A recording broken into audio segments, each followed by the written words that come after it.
Welcome to def to DSA. Exam season के साथ हम लाए हैं आपके लिए कुछ इंपॉर्टेंट क्वेश्चंस के पैकेज, जिसमें हम आपको डिटेल आंसर के साथ साथ उस क्वेश्चन को एग्जाम में किस तरीके से आपको अटेम्प्ट करना है वो अप्रोच समझाएंगे। So we gonna start our classes with electrical. Additive to it, इन सारे लेक्चर्स के नोट्स की पीडीएफ का लिंक आपको डिस्क्रिप्शन में मिल जाएगा। बट पीडीएफ सिक्योर्ड है, जिसका पासवर्ड आपको हमारे वीडियो लेक्चर के किसी भी पार्ट में मिल सकता है। So now it's your fun task to find out the password and have access to the PDF. So get ready and let's start our video. So this is our unit 4 transformer. तो before going to the questions, थोड़ा सा basic देख लेते हैं हम transformer के बारे में। तो ट्रांसफॉर्मर होता क्या है? ट्रांसफॉर्मर हमारा एक स्टैटिक डिवाइस होता है। ट्रांसफॉर्मर हमारा एक स्टैटिक डिवाइस होता है जो क्या करता है? इलेक्ट्रिक एनर्जी को ट्रांसफर करता है from one electric circuit to another. ठीक है, एक डिजायर्ड चेंज के साथ, वोल्टेज में भी करंट में भी, दोनों ही लेवल में हमारा एक डिजायर्ड चेंज होगा बिना किसी पावर और फ्रीक्वेंसी में डिफरेंस आए, यानी कि चेंज आए। ओके, तो ये हमारा काम किस पे करता है? इसका वर्किंग प्रिंसिपल क्या होता है? हमारा जो ट्रांसफॉर्मर होता है वो म्यूचुअल इंडक्टेंस पे काम करता है, किसके बीच में? दो इलेक्ट्रिकल वाइंडिंग्स के बीच में, जो कि लिंक्ड होती है एक कॉमन मैग्नेटिक फ्लक्स के साथ। ठीक है, इसका वर्किंग प्रिंसिपल क्या हो गया? म्यूचुअल इंडक्टेंस हो गया। ट्रांसफॉर्मर हमारा एक स्टैटिक डिवाइस हो गया जो कि ट्रांसफर करता है electric energy from one electric circuit to another. और ट्रांसफॉर्मर हमारा किस चीज में काम आता है? इंक्रीज और डिक्रीज करने के काम आता है हमारे एसी वोल्टेज को, किसके साथ? एक प्रोपोर्शनल इंक्रीज होता है और डिक्रीज होता है हमारे करंट रेटिंग में। ठीक है, तो ट्रांसफॉर्मर इसका जो थोड़ा बहुत बेसिक है वो ये था। तो हम क्वेश्चंस के साथ अब बाकी की चीजें बहुत ज्यादा इलेबोरेटिव मैनर में देखने वाले हैं। तो लेट्स स्टार्ट। तो compare electric and magnetic circuit. तो पहले क्वेश्चन में हम क्या करने वाले हैं? कंपेयर करने वाले हैं तुम्हारे इलेक्ट्रिक और मैग्नेटिक सर्किट्स को। तो हमारे इलेक्ट्रिक सर्किट्स क्या होते हैं? Flow of electric current, electrons. Magnetic circuit, flow of magnetic flux, line of force. तो इलेक्ट्रिक सर्किट में हमारा इलेक्ट्रिक करंट फ्लो करता है, यानी कि हमारे फ्लो ऑफ इलेक्ट्रॉन्स देखते हैं हम, और मैग्नेटिक सर्किट में हम फ्लो ऑफ मैग्नेटिक फ्लक्स देखते हैं, यानी कि लाइन्स ऑफ फोर्स को देखते हैं। Electric circuit driven by EMF, electromotive force. magnetic circuit driven by MF, that is magnetic motive force. Current I measured in ampere, flux measured in Webers. Resistance opposes current, reluctance opposes flux. Material conductor, example copper, aluminium. Material magnetic material, example iron and steel. Energy is lost as a heat. Electric circuit में जो तुम्हारी energy lost होती है वो तुम्हारी in the form of heat होती है। Magnetic circuit में तुम्हारी एनर्जी स्टोर होती है मैग्नेटिक फील्ड में। ओके, तो इसकी ट्रिक देख लेते हैं हम। Water flowing in a pipe. Electric circuit को समझो तुम water flowing in a pipe की तरह, और मैग्नेटिक सर्किट को समझो तुम air flowing in a close loop की तरह। ठीक है, एक क्लोज लूप में तुम्हारा एयर फ्लो हो रहा है और इलेक्ट्रिक सर्किट तुम्हारे एक वाटर पाइप में वाटर फ्लो हो रहा है। तो करंट तुम्हारा वाटर फ्लो हो जाएगा, ईएमएफ तुम्हारा वाटर पंप हो जाएगा। ठीक है, ईएमएफ क्या होता है? जिससे तुम्हारा इलेक्ट्रिक करंट क्या होता है? ड्रिवन किया जाता है, तो वो तुम्हारा वाटर पंप हो गया जो से एक पुश देगा। रेजिस्टेंस तुम्हारा नैरो पाइप हो गया, रेजिस्टेंस जो उसे रोकेगा, उसके फ्लो को रोकेगा। फ्लक्स तुम्हारा एयर फ्लो हो गया। एमएमएफ मैग्नेटिक मोटिव फोर्स, ये तुम्हारा फैन पुशिंग एयर, जो एयर को पुश कर रहा है वो फैन हो गया। एंड देन रिलक्टेंस तुम्हारा एयर ब्लॉकेज हो गया, जो तुम्हारे एयर को फ्लो करने से रोकेगा। Then what is the purpose of laminating the core in a transformer. तो जो हमारा ट्रांसफॉर्मर होता है उसका जो कोर होता है वो बेसिकली लैमिनेटेड होता है। तो उसका रीजन क्या है? The core of the transformer is laminated to reduce eddy current loss. तो ये किस लिए किया जाता है? ताकि तुम्हारा एडी करंट का लॉस जो है उसे हम रिड्यूस कर सकें। क्यों? When AC flows in the transformer it create changing magnetic fields. तो जब भी हमारा एसी फ्लो होता है ट्रांसफार्मर में तो वो हमारे मैग्नेटिक फील्ड्स चेंज होते हैं। These changing fields induce eddy current. तो ये जितने चेंजेस हो रहे होते हैं ये क्या इंड्यूस करते हैं, हमारे एडी करंट को इंड्यूस करते हैं, small circular currents. Eddy current क्या होता है, हमारा स्मॉल सर्कुलर करंट होता है inside the core. Eddy current waste energy as heat. तो एज अ हीट ये हमारे उसको वेस्ट करता है। बाय लैमिनेटिंग, लैमिनेट करने से, making the core in thin sheet insulated from each other. ठीक है, हम एक कोर क्रिएट करते हैं थिन शीट का जो कि एक दूसरे से इंसुलेटेड होते हैं। तो एडी करंट क्या हो जाता है, रेस्ट्रिक्ट हो जाता है। लेस हीट मोर एफिशिएंसी, कम हीट का तुम्हारा लॉस होगा तो तुम्हारा ट्रांसफार्मर ज़्यादा एफिशिएंट होगा। In simple word, we laminate the core to stop wasting loops of current inside the iron. तो हम लैमिनेट करते हैं एनर्जी को वेस्ट होने से लूप में करंट के, जो कि तुम्हारा आयरन होता है उसमें। Trick to remember, a laminated core is like a sliced bread loaf. एक ब्रेड का लोफ होता है ना, पूरा समझ लो, उसकी तरह लैमिनेटेड कोर को कंसिडर करो। Each slice stops the butter, हर एक स्लाइस बटर यानी कि करंट को रोक रही है फ्रॉम स्प्रेडिंग एवरीवेयर। और cut the path, cut the current. अगर तुम्हारा लॉस ज्यादा हो रहा है, पाथ काट दो, करंट का फ्लो भी अपने आप रुक जाएगा। Then give the EMF equation of a transformer and define each term. तो हमारे ईएमएफ इक्वेशन होती क्या है ट्रांसफार्मर की, E equal to 4.44 F/N 5M। अब एक एक टर्म को हम देखने वाले अच्छे से कि ये होता क्या है। पढ़ तो हमने लिया कि E equal to 4.44 F/N 5M। अब ये होता क्या है, let's see. E equal to induced EMF, हमारा ईएमएफ, ठीक है, क्या होता है, E होता है। देन F क्या है तुम्हारा, frequency of AC supply. N क्या है, number of turns in the windings, हमने जो वाइंडिंग की थी उसमें कितनी नंबर ऑफ टर्न्स हमने लिए हैं वो हमारा N होता है। 5M क्या होता है, maximum flux in the core in weber. ठीक है, तो हमारा मैक्सिमम फ्लक्स क्या है वो हम 5M से कैलकुलेट करते हैं या मेजर करते हैं। तो for primary winding, primary winding के लिए क्या होता है, E1 equal to 4.44 F/N1 5M। Secondary winding के लिए हमारा होता है E2 equal to 4.44 F/N2 5M। Okay, meaning of each term, 4.44 क्या है हमारा, कांस्टेंट टर्म है from wave equation of sinusoidal AC, इससे हमने 4.4 निकाला है। F हमारा how many cycles per second, frequency होता है क्या है, पर सेकेंड में कितनी साइकिल्स पूरी हो जा रही है हमारी, वो हमारा फ्रीक्वेंसी होता है। N number of coil turns, 5M highest magnetic flux in the core, कितना ज्यादा हमारा फ्लक्स है हाईएस्ट वो हमारा कोर में, वो 5M दिखाता है। इसको हम किस तरीके से याद करते हैं, every funny number flows, E equal to 4.44 F/N5, E EMF 4.44 constant, F frequency, N turns, 5 flux. EMF lover loves 4 funny numbers, EMF तुम्हारा 4 फनी नंबर्स लव करता है, वो क्या होंगे तुम्हारे 4.44। ओके, देन ये सिर्फ एक ट्रिक है याद करने की, इसका बेसिकली कोई इतना ह्यूज मीनिंग नहीं है, बट इट्स अ वे कि आप इसे याद कर सकते हो। Then does transformer draw any current from secondary is open. तो ट्रांसफार्मर जो भी करंट तुम्हारे सेकेंडरी से ड्रॉ करता है वो ओपन होता है। इफ यस वाई, अगर यस तो क्यों। Yes, even when the secondary is open, अगर secondary open भी है, the transformer draws a small current from the supply called no load current. तो तुम्हारा जो I0 है वो हमारा होगा no load current, जो कि एक small current होगा जो हमारा ट्रांसफार्मर ड्रॉ कर रहा होगा जब हमारा सेकेंडरी क्या होगा, ओपन होगा। ठीक है, वाई, क्यों हमारा ओपन होता है सेकेंडरी जब ट्रांसफार्मर अगर करंट ड्रॉ कर रहा है, तो this current is needed to magnetize the core. तो ये करंट क्यों चाहिए होता है हमें, कोर को मैग्नेटाइज करने के लिए, मैग्नेटिक फ्लक्स को प्रोड्यूस करने के लिए, जिसमें जो तुम्हारे आयरन लॉसेस हैं, कौन कौन से, हिस्टेरेसिस और एडी करंट, ठीक है, इनको सप्लाई करने का काम करता है ये। Since no load is connected, this current is small, about 2 to 5% of rated current. तो अगर नो लोड कनेक्टेड है, कोई लोड ही कनेक्टेड नहीं है, तो करंट की जो ड्रॉ होगा वो क्या होगा, स्मॉल वैल्यू पे होगा। ठीक है।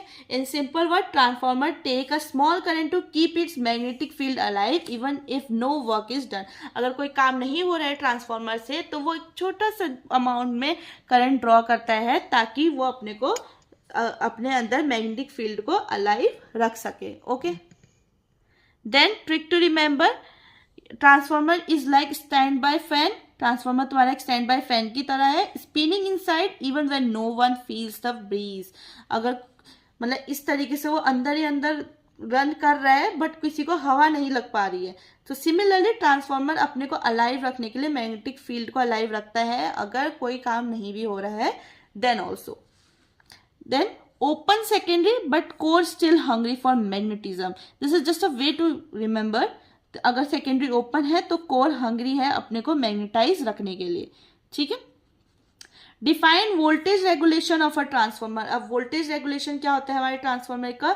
Voltage regulation of a transformer is the change in secondary voltage. Voltage regulation क्या होता है? हमारे सेकेंडरी वोल्टेज में चेंज होता है जब कोई load, no load to full load, ठीक है, no load to full load, हमारा जो भी चेंज होता है वोल्टेज में, सेकेंडरी वोल्टेज में, उसे हम वोल्टेज रेगुलेशन कहते हैं। इसे हम percentage of no load voltage की तरह एक्सप्रेस करते हैं when primary voltage is constant. इसमें हमारा प्राइमरी वोल्टेज क्या होगा? कांस्टेंट रहेगा। तो इसका फॉर्मूला क्या होता है? Voltage regulation percentage equal to E2 minus V2 upon में E2 इंटू 100। ओके, E2 हमारा नो लोड है, जो तुम्हारे सेकेंडरी वोल्टेज में कोई लोड नहीं है, वो तुम्हारा E2 हो गया। V2 तुम्हारा फुल लोड है सेकेंडरी वोल्टेज का। It shows how much the voltage drop when the load is connected. तो ये क्या दिखाता है कि कितना वोल्टेज हमारा ड्रॉप हो रहा है जब लोड क्या होगा? कनेक्टेड होगा। वोल्टेज रेगुलेशन क्या दिखाएगा कि हमारा कितना वोल्टेज हमारा ड्रॉप हो रहा है जब कोई भी लोड कनेक्टेड नहीं है।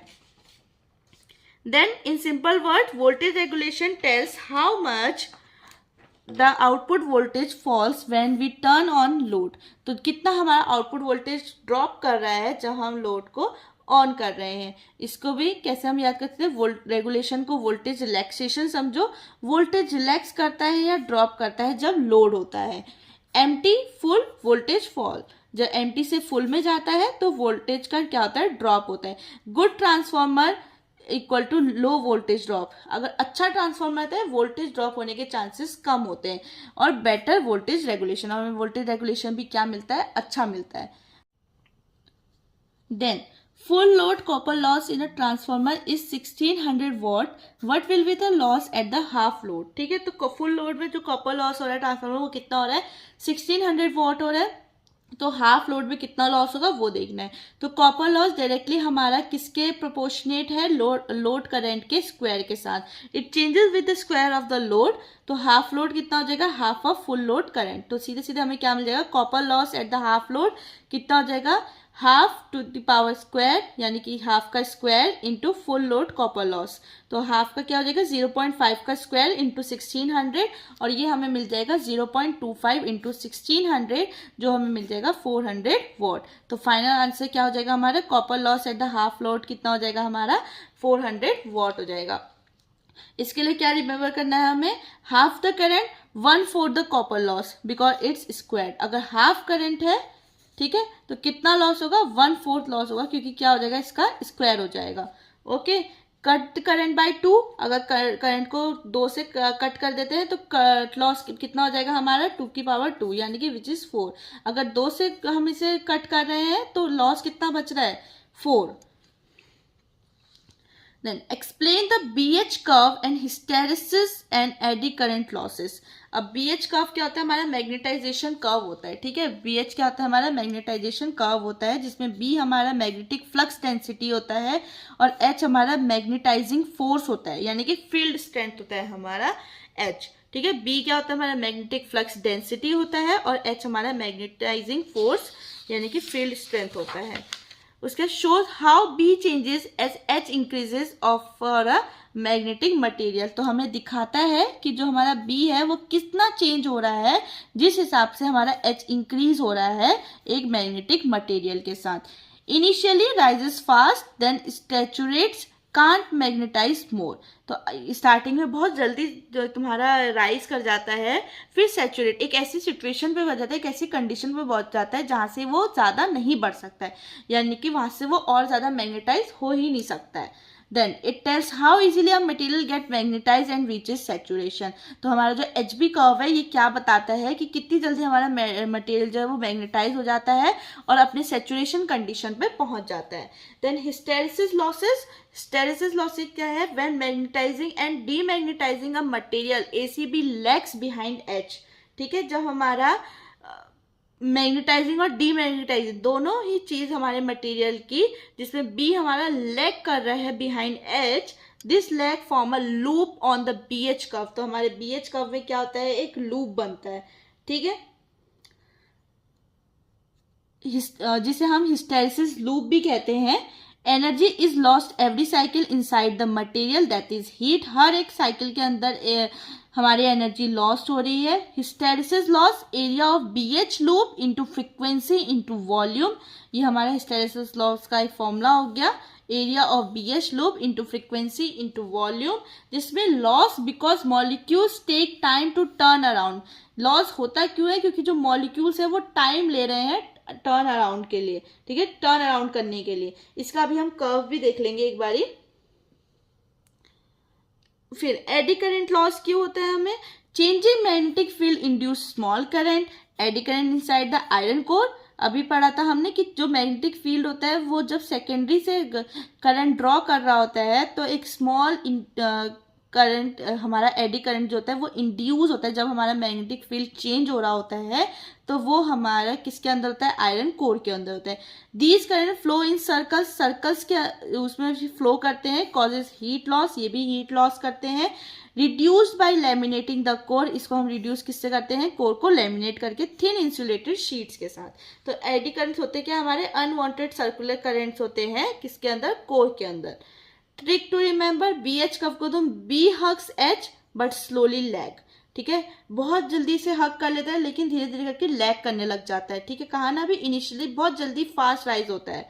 Hysteresis law, materials get tired flipping magnetism, waste energy. ठीक है, तो हिस्टेरेसिस लॉ क्या होते हैं? मटेरियल जो होते हैं वो फ्लिपिंग मैग्नेटिज्म की वजह से टायर हो जाते हैं और एनर्जी को वेस्ट करने लगते हैं। Eddy current loss, eddy current का लॉस कैसे होता है? Like tiny electric whirlpool inside iron waste heat. तो ये टीनी इलेक्ट्रिक वर्लपूल्स की तरह आयरन के अंदर क्या करते हैं? एनर्जी को वेस्ट कराते हैं या लॉस कराते हैं। ठीक है, जो तुम्हारा हिस्टेरेसिस का कर्व होता है वो तुम्हारा कुछ इस टाइप का होता है। Let me draw it for you. ठीक है, तो ये यहां से बनता है तुम्हारा,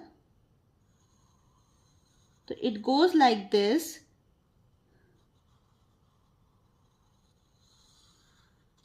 Okay, it's something like this।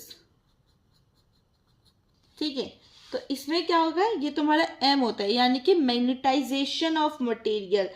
ठीक है, ये तुम्हारा क्या होता है? मैग्नेटाइजेशन ऑफ मटेरियल हो रहा होता है।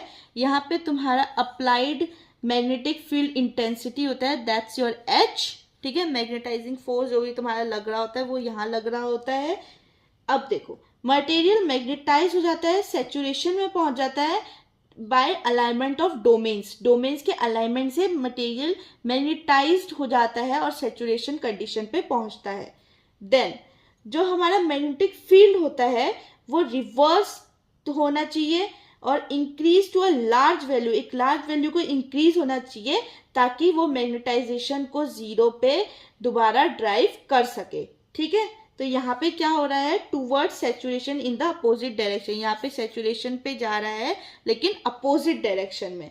ठीक है, देन यहाँ इस सिचुएशन पे क्या होता है? हमारा जब हमारा मैग्नेटिक फील्ड होता है, ठीक है, वो जब ड्राइव कर रहा है ड्रॉप टू जीरो। ठीक है, जब वो ड्राइव कर रहा है when driving magnetic field drops to zero, जो हमारा फेरोमैग्नेटिक मटेरियल होता है वो रिटेन करता है कंसिडरेबल डिग्री को मैग्नेटाइजेशन की, जो कि हमारे यूजफुल होता है किसमें? मैग्नेटिक मेमोरी डिवाइस में।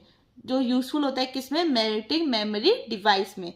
ठीक है, तो ये एक छोटा सा बेसिक सा थोड़ा सा हिस्टेरेसिस का हमने पढ़ लिया, लूप वगैरह, जिसमें BH का वगैरह सब हमारा थोड़ा बहुत डिस्कस हो गया। Then why transformers are rated in KVA, तो ट्रांसफॉर्मर हमारे किलो वोल्ट एम्पियर में क्यों रेट किए जाते हैं वो देखना है। तो transformers are rated in KVA kilo volt ampere because their loss depend on voltage and current not on power factor. ये KVA पे इसलिए देखे जाते हैं, रेट किए जाते हैं, क्योंकि इनका जो लॉस है वो वोल्टेज और करंट पे होता है, ना कि पावर फैक्टर पे होता है। तो एक ट्रांसफॉर्मर में कॉपर लॉस होता है वो डायरेक्टली किसके प्रोपोर्शनेट होता है, I² के, यानी करंट के स्क्वायर के। वहीं आयरन कोर लॉस जो हो रहा है, जो आयरन पे हो रहा है, जो कोर पे हो रहा है, वो किससे डायरेक्टली प्रोपोर्शनेट होता है, वो वोल्टेज के स्क्वायर के साथ है। कॉपर लॉस हो रहा है तो करंट का स्क्वायर है, और करंट के स्क्वायर के साथ डायरेक्टली प्रोपोर्शनेट है, और आयरन का हो रहा है तो डायरेक्टली किसके साथ प्रोपोर्शनेट है, वोल्टेज के स्क्वायर के साथ डायरेक्टली प्रोपोर्शनेट है। Okay, then these losses do not depend on load power factor cos phi। तो ये जो हमारे लॉसेस होते हैं ये डिपेंड नहीं करते लोड पावर फैक्टर यानी कि cos phi पे। Since transformer doesn't care about power factor we specify its rating in voltage into current VA और KVA। तो जब हमारा अगर ट्रांसफॉर्मर डिपेंड ही नहीं कर रहा है पावर फैक्टर पे तो हम इसकी रेटिंग किस में देखते हैं, वोल्टेज इनटू करंट यानी कि VA या KVA में देखते हैं, ना कि किलोवाट में देखते हैं। देन सिंपल वर्ड्स में देख रहे थे, transformer doesn't know if the load is resistive और इंडक्टिव। उसे पता ही नहीं है कि जो तुम्हारा लोड है वो रेजिस्टिव है या इंडक्टिव है। It just handle volt and ampere. तो ये सीधे सीधे क्या हैंडल करता है, सिर्फ वोल्ट और एम्पियर को ये हैंडल करता है। Transformer carry volts and ampere, so we rate them in VA। KVA cares for volt and ampere not angle, so power factor। फिर इसे हम रेट नहीं करते हैं। Then draw a phasor diagram of ideal transformer operating under no load condition. तो हमें phasor diagram बनाना है एक आइडियल ट्रांसफॉर्मर का जो कि ऑपरेट किसके अंदर नहीं हो रहा है, लोड कंडीशन के अंदर ऑपरेट नहीं हो रहा है। देन आइडियल ट्रांसफॉर्मर में होता क्या क्या है, नो वाइंडिंग रेजिस्टेंस, कोई रेजिस्टेंस नहीं होना चाहिए, नो लीकेज फ्लक्स, कोई फ्लक्स का लीकेज नहीं होना चाहिए, और no losses. At no load condition the secondary winding is open. अगर कोई लोड कंडीशन नहीं है तो सेकेंडरी वाइंडिंग क्या होगी, हमारी ओपन होगी। So the transformer draws a small current called magnetizing current. तो हमारा ट्रांसफॉर्मर क्या करेगा, एक स्मॉल करंट को ड्रॉ करेगा, जो हमारा क्या होगा, मैग्नेटाइजिंग करंट यानी कि IM होगा। Just to magnetize the core, ताकि वो अपने कोर को क्या रख सके, मैग्नेटाइज रख सके। तो स्मॉल करंट को ड्रॉ करेगा, that is IM। Okay, trick to remember, in an ideal transformer with no load the current is lazy और लैग्स। ठीक है, तो तुम्हारा आइडियल ट्रांसफॉर्मर जो है जिसमें कोई लोड नहीं है उसका जो करंट होगा वो क्या होगा, लेजी होगा, लैग करेगा। Just want to magnetize, just वो मैग्नेटाइज करना चाहता है अपने को, so it stay 90 degree behind the voltage, ताकि वो 90 डिग्री वोल्टेज के पीछे रह सके। ये हमारा फेजर डायग्राम है आइडियल ट्रांसफॉर्मर का जब कोई भी लोड कंडीशन नहीं लग रही है। ठीक है, 90 डिग्री लैग करने के लिए 90 डिग्री रहेगा ना वो, तो करंट ताकि 90 डिग्री लैग करे बिहाइंड वोल्टेज, इसलिए वो थोड़ा सा अमाउंट का करंट ड्रॉ करता है ताकि वो अपने को मैग्नेटाइज रख सके।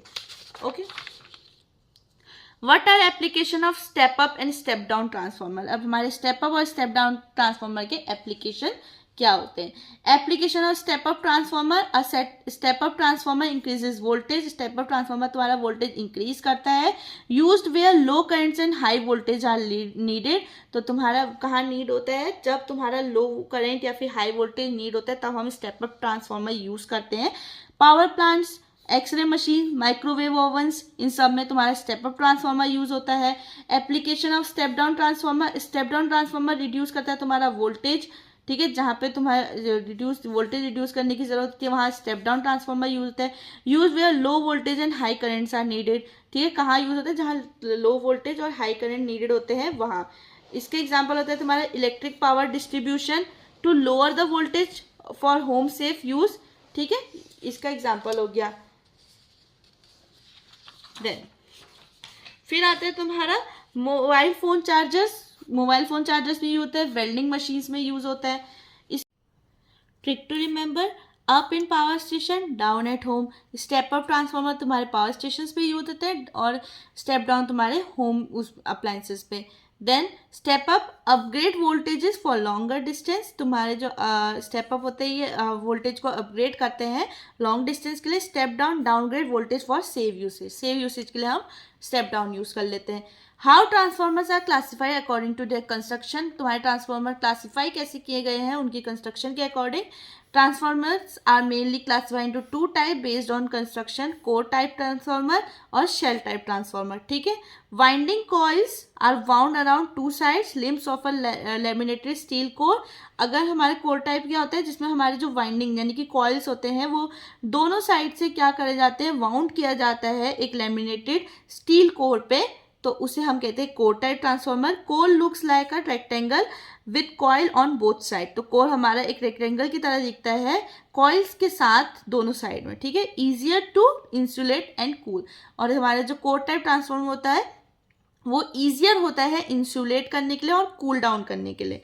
ठीक है. इसका एग्जाम्पल होता है यूज्ड इन पावर ट्रांसफॉर्मर्स. ठीक है. पावर ट्रांसफॉर्मर में हम इन्हें यूज कर लेते हैं. Then shell type transformer, windings are surrounded by the core. इसमें जो वाइंडिंग्स होती है वो किसके सराउंड होती है, कोर से सराउंडेड होती है. The core wraps around the winding like a shell. और जो कोर होता है वो वाइंडिंग्स के अराउंड होता है like a shell. Core type में वाइंडिंग्स थी जो कि वाउंड कर रही थी दो साइड यानी कि लिम्स को लैमिनेटेड स्टील के कोर को. ठीक है. यहाँ पे कोर क्या कर रहा है, कोर वाउंड कर रहा है तुम्हारे वाइंडिंग्स को. ठीक है. Like a shell. Has 3 limbs, central limb thicker. 3 limb होते हैं जिसमें कि जो तुम्हारा सेंट्रल लिम्ब होता है वो थिकर होता है. वाइंडिंग इन द मिडिल, और वाइंडिंग कहाँ होती है, मिडिल में होती है. Better short circuit strength and more compact. तो इसमें क्या होता है तुम्हारा शॉर्ट सर्किट स्ट्रेंथ बेटर होती है और मोर कॉम्पैक्ट होता है. ठीक है. छोटा होता है लेकिन एफिशिएंट होता है. Example used in low voltage transformer power electronics. अब इसको हम किस तरीके से देख सकते हैं, जो हमारा कोर टाइप होता है वो मिडिल में होता है. ठीक है. Core in middle. Shell type होता है shell outside. Imagine wrapping a gift. Core type puts gift inside box. तो इसको ऐसे रैपिंग ऑफ अ गिफ्ट समझ लो. तो जो तुम्हारा कोर टाइप है वो तुम्हारा गिफ्ट बॉक्स के अंदर रख रहा है. Shell type wraps it all around. और लेकिन शेल टाइप क्या कर रहा है, उसको आइट साइड से रैप कर दे रहा है पूरा. तो ये तुम्हारे दो टाइप के ट्रांसफॉर्मर हो गए, core type transformer and shell type transformer. Then draw phasor diagram of ideal transformer operating under lagging load condition. तो तुम्हें ड्रॉ करना है एक फेजर डायग्राम एक आइडियल ट्रांसफॉर्मर का जो कि अंडर लैगिंग लोड कंडीशन है. इससे पहले हमने क्या देखा था, नो लोड कंडीशन के अंदर देखा था. Under lagging load inductive load, the current lags the voltage. ठीक है. लैगिंग लोड में तुम्हारा जो करंट है वो लैग कर रहा होगा वोल्टेज से. In an ideal transformer no voltage drops in winding, no resistance और लीकेज रिएक्टेंस. ठीक है. नो वोल्टेज ड्रॉप, तुम्हारा कोई वोल्टेज ड्रॉप नहीं हो रहा है इन वाइंडिंग. वाइंडिंग में कोई भी वोल्टेज तुम्हारा ड्रॉप नहीं हो रहा है. बट एंड नो रेजिस्टेंस और लीकेज रिएक्टेंस, कोई तुम्हारा रेजिस्टेंस नहीं है, लीकेज रिएक्टेंस नहीं है. Only difference is current phase. जो डिफरेंस आता है वो किस में आता है, करंट फेज में आता है. तो इसमें के की फेजर्स क्या हो जाते हैं हमारे, V2 हमारी हो जाएगी secondary voltage takes as reference horizontal. ठीक है. V2 क्या हो जाएगी हमारी सेकेंडरी वोल्टेज हो जाएगी. I2 secondary current lags by V2 by angle phi. I1 क्या हो जाएगी, primary current opposite in direction refer to primary side multiplied by turns ratio. E1 हो जाएगी तुम्हारी induced EMF equals and opposite to Vn in ideal transformer. V1 हो जाएगा तुम्हारा primary voltage almost same as E1 since no drop. ठीक है. कोई drop नहीं हो रहा है, इंड्यूस्ड EMF की तरह हो जाएगा तुम्हारा प्राइमरी वोल्टेज. तो लैगिंग लोड क्या होगा तुम्हारा, करंट लैग करेगा वोल्टेज से, करंट ड्रॉ होगा किसके बिहाइंड, वोल्टेज के बिहाइंड. ये तुम्हारा है phasor diagram. This is your phasor diagram of ideal transformer जो कि ऑपरेट हो रहा है तुम्हारा लैगिंग लोड कंडीशन के अंडर. ठीक है. Then comes here next question, how does change in frequency affect the operation of a given transformer. कैसे frequency affect करती है तुम्हारे ऑपरेशन को किसी भी given ट्रांसफॉर्मर की. इफेक्ट्स ऑफ फ्रीक्वेंसी क्या है तुम्हारे ट्रांसफॉर्मर ऑपरेशन में, transformer depend on rate of change of current. Transformer तुम्हारा पूरा किस पे डिपेंड करता है, तुम्हारा rate of change of current पे डिपेंड करता है. To induce a voltage in secondary winding, जब उसे वोल्टेज इंड्यूस करना हो किसमें, सेकेंडरी वाइंडिंग में. The frequency of the supply directly affects this process. तो जो फ्रीक्वेंसी का सप्लाई होता है वो डायरेक्ट तुम्हारा इसमें अफेक्ट करता है. कब, जो तुम्हारा rate of change of current हो रहा है जब तुम्हारा वोल्टेज इंड्यूस हो रहा है किसमें, सेकेंडरी वाइंडिंग में, इसमें जो तुम्हारा फ्रीक्वेंसी का सप्लाई होता है वो डायरेक्टली अफेक्ट करता है इस चीज़ को। देन इंक्रीज इन फ्रीक्वेंसी, अगर फ्रीक्वेंसी इंक्रीज करेंगे तो मैग्नेटिक फ्लक्स इंक्रीज होगा due to faster switching of current. जितनी जल्दी करंट स्विच होगा उतने ज़्यादा हमारा मैग्नेटिक फ्लक्स क्या होगा, इंक्रीज होगा। कोर का loss, core losses, hysteresis and eddy current losses increase because the core material experiences more rapid switching। ये increase हो जाता है क्योंकि जो हमारा core material होता है वो उतनी ही ज़्यादा rapid switching को experience कर रहा होता है। impedance of winding, impedance of winding क्या हो जाएगा हमारा, both primary और secondary में increase होगा। frequency के साथ साथ हमारी impedance increase होगा ही होगा। The transformer will run hotter if the frequency increases too much। Transformer तुम्हारा हीट अप हो जाएगा अगर वो फ्रीक्वेंसी इंक्रीज होती ही रहेगी तो। Then decrease in frequency, frequency अगर डिक्रीज कर दे तो magnetic flux decrease, magnetic flux भी डिक्रीज हो जाएगा। हाँ, तुम्हारे करंट चेंज को अगर हम स्लो कर देंगे तो core losses decrease, core losses भी डिक्रीज हो जाएंगे ऑब्वियसली, क्योंकि तुम्हारा जो ट्रांसफॉर्मर होगा वो उतना एफिशिएंटली काम नहीं कर रहा होगा, लो फ्रीक्वेंसी में बहुत धीरे धीरे सारे ऑपरेशंस परफॉर्म करेगा। और transformer may not be able to transfer power properly if the frequency is too low. अगर बहुत ज़्यादा कम कर देंगे हम फ्रीक्वेंसी को तो ट्रांसफॉर्मर अपने ऑपरेशंस अच्छे से परफॉर्म कर ही नहीं पाएगा। ओके, तो की पॉइंट्स क्या हो जाएंगे, high frequency higher core losses and higher impedance, and low frequency lower core losses but inefficient operations. Low frequency में लॉसेस तो कम हो रहे हैं बट इनएफिशिएंट ऑपरेशन भी परफॉर्म हो रहे हैं। ट्रिक टू में more frequency more losses, less frequency less efficiency. This will help them remember that too high or too low frequency is bad for transfer performance। सीधे सीधे अगर ज़्यादा ही बहुत ज़्यादा फ्रीक्वेंसी है या बहुत ज़्यादा कम फ्रीक्वेंसी है, दोनों ही हार्मफुल है हमारे ट्रांसफॉर्मर के लिए। Then explain the components of load, no load primary current in a practical transformer। तो हमें explain करना है components को of no load, कोई load नहीं है हमारे primary current में in a practical transformer। तो क्या होगा, when a transformer secondary is open, जब एक ट्रांसफॉर्मर का सेकेंडरी ओपन होगा यानी कि नो लोड कंडीशन है, the primary still draws a small current I naught. तो प्राइमरी हमारा स्मॉल करंट आई नॉट को ड्रॉ करता है, हमें पता है। In a practical transformer I naught has two component, तो दो कंपोनेंट होते हैं हमारे आई नॉट के, वो होता है हमारा कोर लॉस और वॉटफुल करंट आई डब्ल्यू। ठीक है, तो कोर लॉस हमारा वॉटफुल यानी कि करंट हमारा आई डब्ल्यू। तो in a phase with applied voltage, ठीक है, हमारा जो फेज होता है, हमारा जो तुम्हारा कोर लॉस होता है, करंट होता है, ये इन फेज होता है तुम्हारे किसके, with the applied voltage V1। ठीक है, जो तुम्हारा कोर लॉस हो रहा है करंट का वो तुम्हारा फेज में होता है अप्लाइड वोल्टेज V1 के साथ। Supplies iron losses, hysteresis plus eddy current in the core, think W for watts, it does real work losses. ठीक है, देन मैग्नेटाइजिंग और रिएक्टिव करंट IM। अब तुम्हारा IW था कोर लॉस करंट और IM होगा तुम्हारा magnetizing current. Lags up the applied voltage V1 by 90 degree, तो तुम्हारा ये लैग करता है V1 से कितना, 90 degree. Creates and sustains the flux in the core, ये क्रिएट करता है और सस्टेन करता है फ्लक्स को कोर में। Think M for magnetize, it's purely resistive. तो तुम्हारा W क्या था, W for watt and M for magnetizing. Watt तुम्हारा क्या काम कर रहा था, असली काम वॉट कर रहा था, तो उसमें लॉसेस हो रहे थे, ये याद रखना। एम मैग्नेटाइज कर रहा है तो ये तुम्हारा क्या है, प्योरली रिएक्टिव है। Then phasor relationship, draw V1 as the reference on the horizontal axis, IM is drawn in the phase with V1, IM is drawn 90 degree below V1, the resultant I0 is the vector sum of IW plus JIM। तो जो तुम्हारा I0 है, जो तुम्हारा क्या है, no load current है, ठीक है, जो तुम्हारा स्मॉल करंट ड्रॉ हो रहा है I0, वो किसका सम होता है, वेक्टर सम होता है, वो तुम्हारा IW यानी कि तुम्हारा कोर लॉस करंट और IM और जो तुम्हारा मैग्नेटाइजिंग करंट है उसके सम के इक्वल होता है। It lags V1 by a small angle θ0 since IM is usually much larger than IW। तो तुम्हारा IM जो होगा वो बहुत ज़्यादा होता है IW से, जो तुम्हारा मैग्नेटाइजिंग करंट है वो बहुत ज़्यादा है तुम्हारे किससे, कोर लॉस करंट से। तो उसकी वजह से क्या फ़र्क पड़ता है, जो तुम्हारा V1 होता है वो लैग करता है by small angle theta. Theta degree, ठीक है। तो बहुत ही ज़्यादा स्मॉल एंगल से वो लैग करता है V1।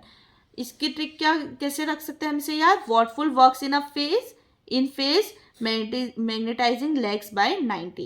तो वॉटफुल फेज में काम करते हैं और मैग्नेटाइजिंग में क्या होता है तुम्हारा 90 डिग्री से वो लैग करता है। Wattful waving sync with voltage, magnetizing misses the beat by 90 degree. That's it, two simple slices makes up the no load current. तो ये जो टू सिंपल स्लाइसेस ही समझ लो इन्हें, वॉटफुल और मैग्नेटाइजिंग को, ये तुम्हारा क्या बनाता है? नो लोड करंट को बनाता है। Then why OC test, open circuit test, is conducted in a single transformer. तो पहले तो तुम्हारा क्यों होता है ओसी टेस्ट कंडक्ट क्यों किया जाता है सिंगल फेज ट्रांसफॉर्मर में? The open circuit test is done to measure the core losses and magnetizing reactance of a transformer when it is operating under no load condition, यानी कि secondary open में। तो OC test तुम्हारा होता कब है? ये तुम्हारा किया जाता है जो किस लिए? मेजर करने के लिए कोर लॉसेस और मैग्नेटाइजिंग रिएक्टेंस को मेजर करने के लिए ट्रांसफॉर्मर में, जब तुम्हारा ट्रांसफॉर्मर नो लोड कंडीशन के अंदर ऑपरेट हो रहा होता है, यानी कि तुम्हारे सेकेंडरी ओपन में, ठीक है। पर्पस ऑफ ओसी टेस्ट क्या होता है? Determine core losses, measure magnetizing reactance. दो चीज़ों का काम होता है, डिटरमाइन कोर लॉसेस और मेजर करने का क्या? Magnetizing reactance. The core of the transformer experiences hysteresis and eddy current losses. These losses are constant at no load and are directly related to the voltage applied to the primary windings. तो ये तुम्हारा क्या करते हैं? दोनों transformer के जो दो लॉसेस होते हैं, हिस्टैरिसीस और एडी करंट लॉसेस, उनको एक्सपीरियंस कराता है, उनको डिटरमाइन करता है।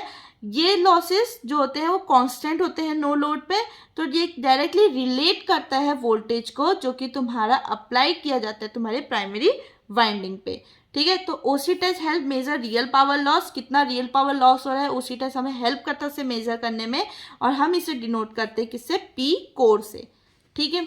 फिर आता है तुम्हारा मेजर मैग्नेटाइजिंग रिएक्टेंस। तो मेजर क्या, कैसे मेजर करता है? ये टेस्ट हमें हेल्प करता है मैग्नेटाइजिंग करंट को फाइंड करने के लिए, which is responsible for creating and the magnetic flux in the core. तो फाइंड आउट करने के लिए कि कितना मैग्नेटाइजिंग करंट है जो कि हमारे मैग्नेटिक फ्लक्स को क्रिएट कर रहा है कोर में। By knowing the magnetizing reactance को जानने के बाद we can better understand how much reactive power the transformer draws at no load। तो इसको अंडरस्टैंड करने के लिए बाद हम बहुत अच्छी तरीके से फाइंड आउट कर सकते हैं कितना रिएक्टिव पावर हमारा ट्रांसफॉर्मर ड्रॉ कर रहा है जब नो लोड कंडीशन है उसमें। तो ये टेस्ट कंडक्ट कैसे किया जाता है? प्राइमरी साइड इज एनर्जाइज्ड, ठीक है। तो तुम्हारा प्राइमरी साइड होगा उसको एनर्जाइज किया जाएगा विद रेटेड वोल्टेज, एक वोल्टेज के साथ। Secondary side is left open, obviously तो तुम्हारा सेकेंडरी साइड होगा वो ओपन होगा, यानी कि नो लोड कंडीशन पे होगा। Measure the primary current I not and the power input P not. तो आई नॉट और पी नॉट को हम मेजर करने वाले हैं। The power measured gives us the core loss. तो जो पावर हमारा मेजर किया जाएगा वो हमें देगा, क्या देगा? कोर लॉस देगा, ठीक। कितना कोर लॉस हो रहा है। उसके बाद trick to remember, OC test क्या है तुम्हारा? Only core losses and magnetizing current. OC only core losses and magnetizing current, ये टेस्ट हमें ये दो चीजें डिटरमाइन करने में हेल्प करता है। Then why is the short circuit SC test conducted on a single phase transformer। तो तुम्हारा जो SC टेस्ट है, जो तुम्हारा शॉर्ट सर्किट टेस्ट है, ये सिंगल फेज ट्रांसफॉर्मर में क्यों किया जाता है वो देखना है। The short circuit SC test is done to measure the copper winding losses to find the equivalent impedance of the transformer। तो ये तुम्हारा मेजर करता है कॉपर वाइंडिंग लॉसेस को, किस लिए? To find equivalent impedance of the transformer, ठीक है। पर्पस ऑफ SC टेस्ट क्या है? Find copper losses when the transformer is loaded, power is loss due to resistance in the winding called copper loss. Copper loss होता क्या है? जब तुम्हारा transformer क्या होगा? पूरा का पूरा लोडेड होगा, तो पावर जो लॉस हो रही है रेजिस्टेंस की वजह से वाइंडिंग में, उसको हम कहते हैं कॉपर लॉस, ठीक है। The SC test, short circuit test, measure these losses under full load current. तो ये जो SC टेस्ट होते हैं ये तुम्हारे मेजर होते हैं, मेजर करते हैं लॉसेस को, ठीक है। जब तुम्हारा जो ट्रांसफॉर्मर होगा वो फुल लोड करंट के कंडीशन के अंडर होगा, ठीक है। Find equivalent resistance and reactance, These tests also calculate the equivalent series resistance and leakage reaction refer to one side of the transformer. एक साइड ऑफ ट्रांसफॉर्मर पे जो refer करते हैं तुम्हारी इक्विवेलेंट सीरीज रेजिस्टेंस और लीकेज रिएक्टेंस, उसको calculate करने में ये हेल्प करता है. देन हाउ इट्स डन, कैसे होता है. सेकेंडरी शॉर्टेड, ठीक है. सेकेंडरी जो होगा तुम्हारा वो शॉर्ट कर दिया जाएगा, connected with a thick wire और एमीटर. तो उसको हम एक थिक वायर या एमीटर से कनेक्ट कर देंगे. A low voltage is applied, low voltage को अप्लाई करेंगे प्राइमरी में, just enough to circulate rated current, बस उतना ही जिससे हम जो रेटेड करंट है उसको सप्लाई कर सके. मेजर क्या करने वाले हैं हम, इनपुट वोल्टेज, इनपुट करंट और इनपुट पावर को, ठीक है. Since the voltage is low, जब तक हमारा वोल्टेज क्या है, लो है, core losses are negligible, core losses क्या होंगे हमारे, नेग्लिजिबल कर दिए जाएंगे. So the power measured is equal to copper loss at full load. तो जो हमारी पावर मेजर की जाएगी वो किसके इक्वल होगी, कॉपर लॉस के इक्वल होगी. किस कंडीशन में, जब वो पूरा फुल लोड के कंडीशन में होगा, ठीक है. Trick, SC short circuit study copper losses, OC core losses, SC copper losses, ठीक है. तुम्हारा जो तुम्हारा ओसी टेस्ट था वो तुम्हारा कोर लॉसेस के लिए डिटरमिन करेगा, और जो तुम्हारा एससी है वो तुम्हारे कॉपर लॉसेस के लिए डिटरमिन करेगा. What is the purpose of the core in a single phase transformer. अभी कोर तो हम करें, बट इसका असली पर्पज क्या है ट्रांसफॉर्मर में.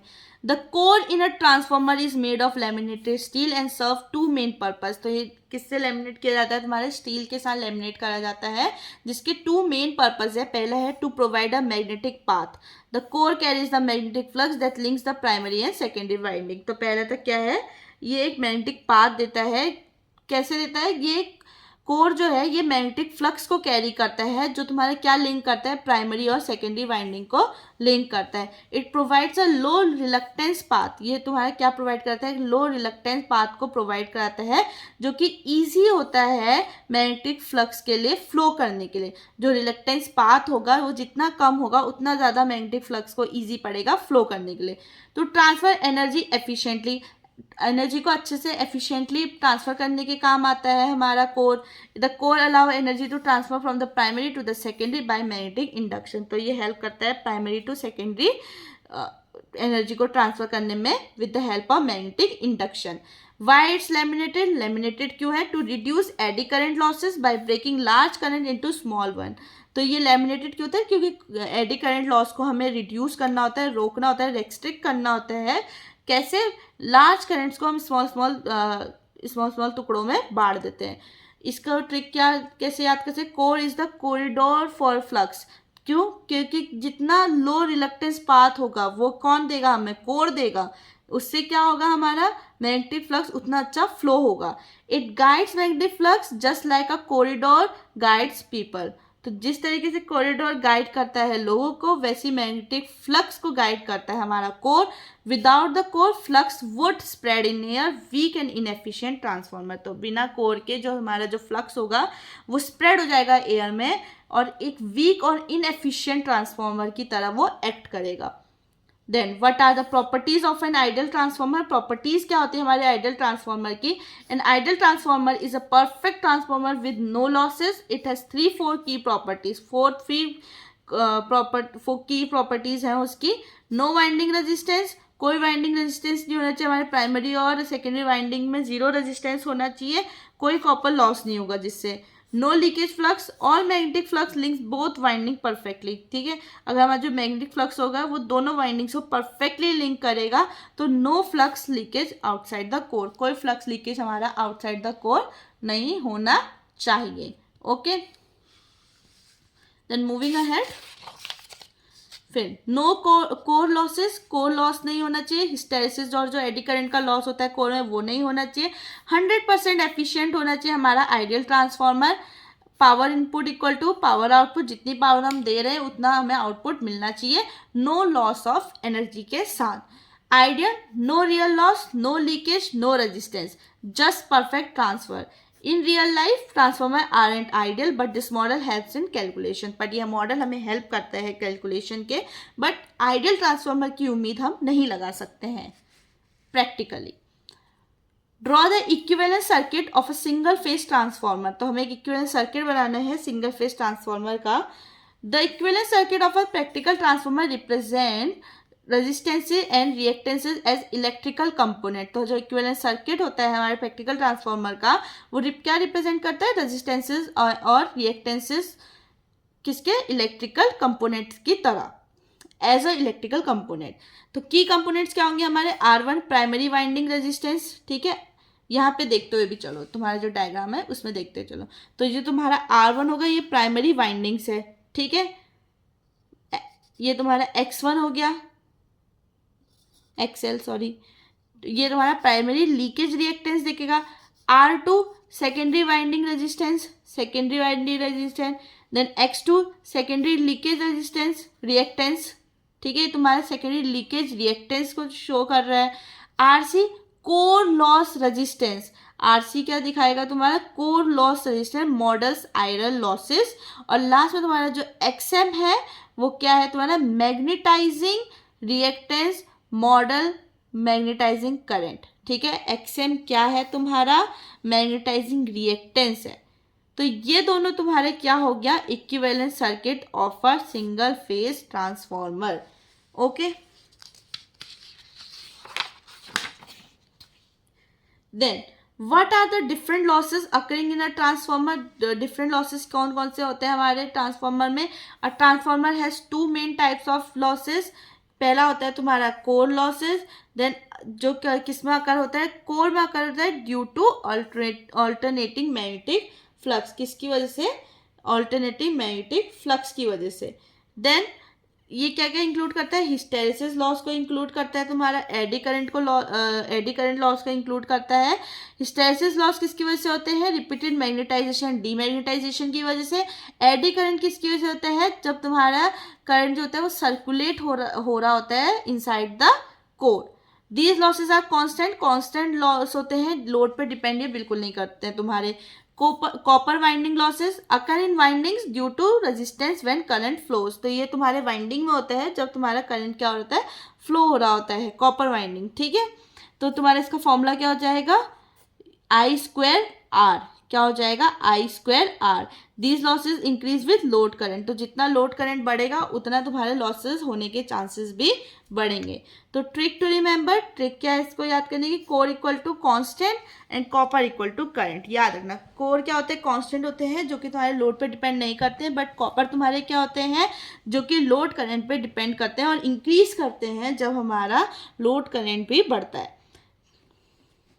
तो देखो, core losses constant, copper losses depend on current. इसको ऐसे याद होगा तो आपको एग्जाम में याद रखने में हेल्प मिलेगी। इसी के साथ हमारे 2 मार्क्स के वेटेज के क्वेश्चन खत्म होते हैं। Now let's see intermediate questions. इनका वेटेज मेनली 5 मार्क्स का रहेगा, तो उसी हिसाब से हमारे क्वेश्चन है, उतने इलेबोरेटिव फॉर्म में ये लिखे गए हैं। Explain the working principle of a single phase transformer, derive the EMF equation. तो हमें वर्किंग बतानी सिंगल फेज ट्रांसफॉर्मर की और उसकी EMF इक्वेशन भी डिराइव करनी है। तो वर्किंग प्रिंसिपल क्या है हमारे सिंगल फेज ट्रांसफॉर्मर का? A transformer works on Faraday's law of electromagnetic induction. तो हमारा ट्रांसफॉर्मर किस पे काम करता है? Faraday's laws of electromagnetic induction पे काम करता है। तो ये क्या होता है? व्हेन एन ऑल्टरनेटिंग वोल्टेज, बदलता हुआ वोल्टेज, ऐसे ऑल्टरनेटिंग वोल्टेज होता है ना, is applied to the primary winding. Primary winding पे जब हम उसे अप्लाई करते हैं, alternating magnetic flux is produced in the core. तो वोल्टेज के साथ क्या हमारा प्रोड्यूस होता है? मैग्नेटिक फ्लक्स प्रोड्यूस होता है कोर में। This flux links the secondary winding and induces an EMF। तो ये फ्लक्स लिंक करता है हमारी सेकेंडरी वाइंडिंग के साथ और एक EMF को इंड्यूस करता है किसमें? किसके थ्रू? म्यूचुअल इंडक्शन के थ्रू। तो हमारा वर्किंग प्रिंसिपल क्या होता है ट्रांसफार्मर का? म्यूचुअल इंडक्टेंस ही होता है। तो इसके थ्रू हमारा जो फ्लक्स होता है वो लिंक करता है सेकेंडरी वाइंडिंग को और इंड्यूस करता है EMF को।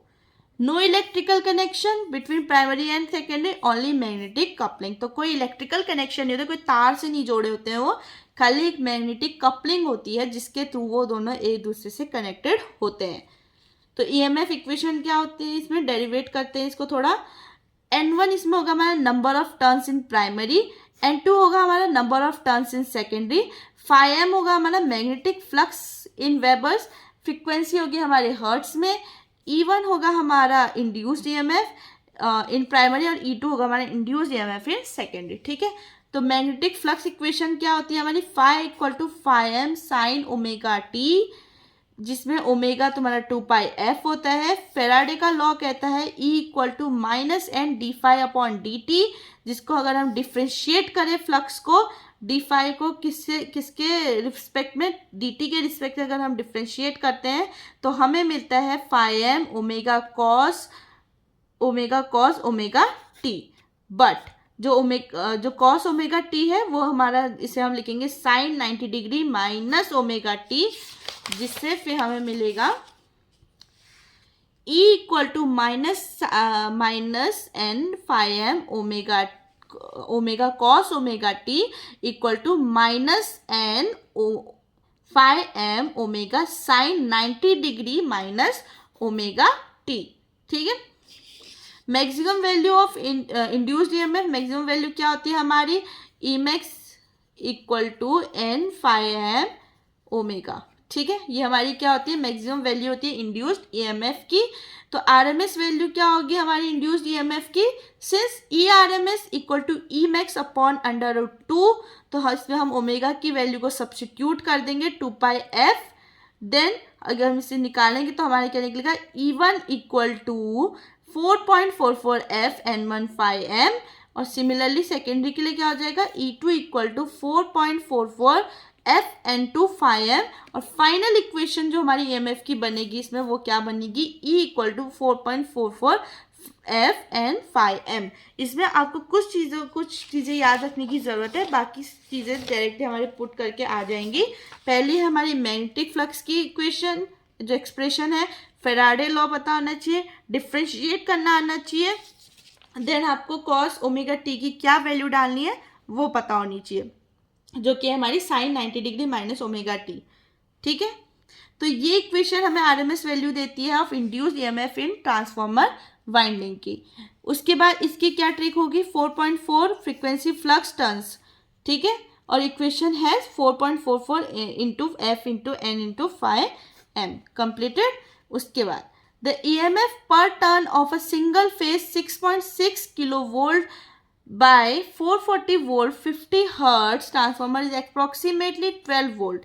Calculate the number of turns in HV and LV winding and the net cross sectional area of the core for a maximum flux density of 1.5 T.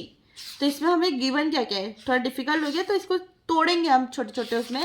पहले इसका given part देखते हैं, उसके बाद देखते हैं कि हमें आगे क्या करना है। ठीक है, तो गिवन पार्ट क्या है, सिंगल फेज ट्रांसफॉर्मर है जिसमें हमें प्राइमरी वोल्टेज दिया है V1 इक्वल टू 6600 वोल्ट। ठीक है, ये हमारा क्या है, प्राइमरी वोल्टेज है। उसके बाद सेकेंडरी वोल्टेज हमें दिया है V2 equal to 440 volt. Frequency हमें दी है, किलो वोल्ट में दी थी, इसको हमने कन्वर्ट कर लिया। फ्रीक्वेंसी हमें दी है F equal to 50 hertz. EMF हमारे पास है 12 वोल्ट पर टर्न। ठीक है, मैक्स फ्लक्स डेंसिटी हमारे पास है BM इक्वल टू 1.5 T। ना हमें ढूंढना क्या है, नंबर ऑफ टर्न्स N1 और नंबर ऑफ टर्न्स N2 ढूंढना है हमें, और नेट क्रॉस सेक्शनल एरिया ढूंढना है। ठीक है, ये हमें ढूंढना है, यही क्वेश्चन था, इसको हमने छोटे उसमें बनाया। यही आपको हेल्प भी करेगा। गिवन पार्ट लिख लीजिए पहला, कि गिवन पार्ट आपको पता होना चाहिए, देन आपको क्या ढूंढना है वो पता होना चाहिए। अगर आप इस तरीके से आप रिप्रेजेंट करेंगे तो आपके आंसर्स और बेटर दिखेंगे। ठीक है, और आपको खुद को इजी पड़ेगा उससे आगे सॉल्व करने के लिए। तो हमें पता है कि ET इक्वल टू क्या होती है, EMF इक्वेशन क्या होती है, 4.44 F phi m, ये हमारी EMF इक्वेशन है, जिसमें हम क्या लिखेंगे, also E equal to N into ET। ये हमारे पर टर्न के लिए था EMF, और ये हमारी EMF where N equal to number of turns. ठीक है, तो phi m क्या हो जाएगा, BM इंटू AI। तुम्हारा BM इंटू AI क्या हो जाएगा, phi m हो जाएगा। मैक्सिमम फ्लक्स डेंसिटी इंटू जो तुम्हारा नेट क्रॉस सेक्शनल एरिया तुम्हें निकालना है वो। तो फाइंड नंबर ऑफ टर्न्स निकालेंगे हम कैसे, N1 equal to V1 upon ET हो जाएगा। तो N1 इक्वल टू क्या हो जाएगा, 6600 अपॉन 12, और हमारे N1 टर्न्स जो आएंगे वो आएंगे कितने, 550 टर्न्स आ जाएगा। ठीक है, जो तुम्हारा N1 है वो तुम्हारा V1 अपॉन ET हो जाएगा। ये कुछ फॉर्मूलाज है जो आपको याद होने चाहिए, तो N1 इक्वल टू 6600 अपॉन में 12 आ जाएगा, N1 इक्वल टू 550 टन। कुछ नहीं था, डेटा हमारे पास था, डेटा को ध्यान से देखो, फॉर्मूला पता होना चाहिए आपको, डायरेक्टली आपको पुट करनी है चीज़ें, बाकी इन न्यूमेरिकल्स में इतना डिफिकल्ट एज सच कुछ नहीं है। Okay, then for secondary LV side, तो सेकेंडरी के लिए भी हमें सेम करना है। N2 इक्वल टू हमारा हो जाएगा V2 अपॉन में ET, उसमें V1 अपॉन में ET था N1 में, ठीक है। तो इसमें हम रखेंगे 440 अपॉन में 12, जिससे कि हमें मिलेंगे 37 टर्न्स मिल जाएगा। ओके, अप्रॉक्सीमेट 36.67 मिलेगा, बट हम उसका एस्टिमेट लेकर 37 टर्न्स उसे कंसिडर कर लेंगे। देन फाइंड मैक्सिमम फ्लक्स, अब हमें मैक्सिमम फ्लक्स निकालना है, यानी कि φm निकालना है। तो हमें पता है कि ET इक्वल टू क्या होता है, 4.44 φm होता है। φm के लिए हमें पता है, अभी हमने ET की वैल्यू निकाली है आपकी, ET अपॉन 4.44 F, हम इसे थोड़ा रीअरेंज कर लेंगे। देन हम इसमें वैल्यू डाल देंगे φm equal to 12 upon 4.44 into 50, ठीक है। ET की वैल्यू हमें दी थी क्वेश्चन में, और ये हमने वापस चीज़ें डाल दी, फ्रीक्वेंसी भी हमें क्वेश्चन में दी गई थी। डायरेक्टली हमने डेटा को पुट किया और हमें आंसर मिल गया 0.05405 वेबर, ठीक है।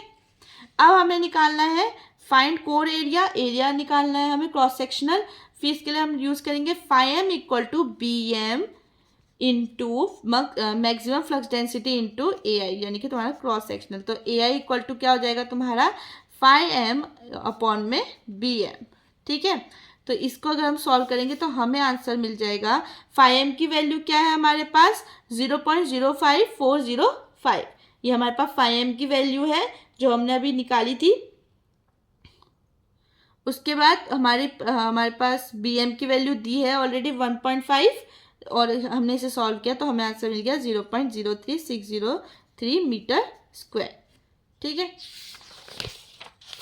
तो हमारे पास सारी चीज़ों के आंसर आ गए। N1 हमारा आया 550 टन, L2 हमारे पास आया 37 टन, नेट कोर एरिया हमारे पास आया 0.036 मीटर स्क्वायर। तो हमने क्या निकाला, more volt more turn, less volt less turn. Then next question, draw circuit diagram for OC and SC test on a single phase transformer. Also explain how efficiency and voltage regulation can be estimated by these tests. तो हमें दिखाना है OC और SC test का एक circuit diagram बनाना है, जिसमें हमें ये भी एक्सप्लेन करना है कि कितनी एफिशिएंसी और वोल्टेज रेगुलेशन हम एस्टिमेट कर सकते हैं इन टेस्ट के साथ, ठीक है। तो ओपन सर्किट टेस्ट का ये हमारे पास एक डायग्राम है, जिसमें LV साइड वोल्ट मीटर के साथ कनेक्टेड है, एमीटर के साथ वोल्ट मीटर, और AC सप्लाई हमारे पास हो रहा है। Done to measure core iron loss, ये हमारा कोर आयरन लॉस के लिए होता है और मैग्नेटाइजिंग करंट के लिए होता है। Primary side connected to rated voltage, primary side तुम्हारे रेटेड वोल्टेज के साथ कनेक्टेड होता है, ठीक है, रेटेड वोल्टेज के साथ कनेक्ट होता है। प्राइमरी साइड तुम्हारा यूजुअली LV साइड, ठीक है, LV साइड जो होता है तुम्हारा वो। सेकेंडरी इस साइड लेफ्ट ओपन, ठीक है, जो तुम्हारा सेकेंडरी साइड होता है वो लेफ्ट ओपन होता है।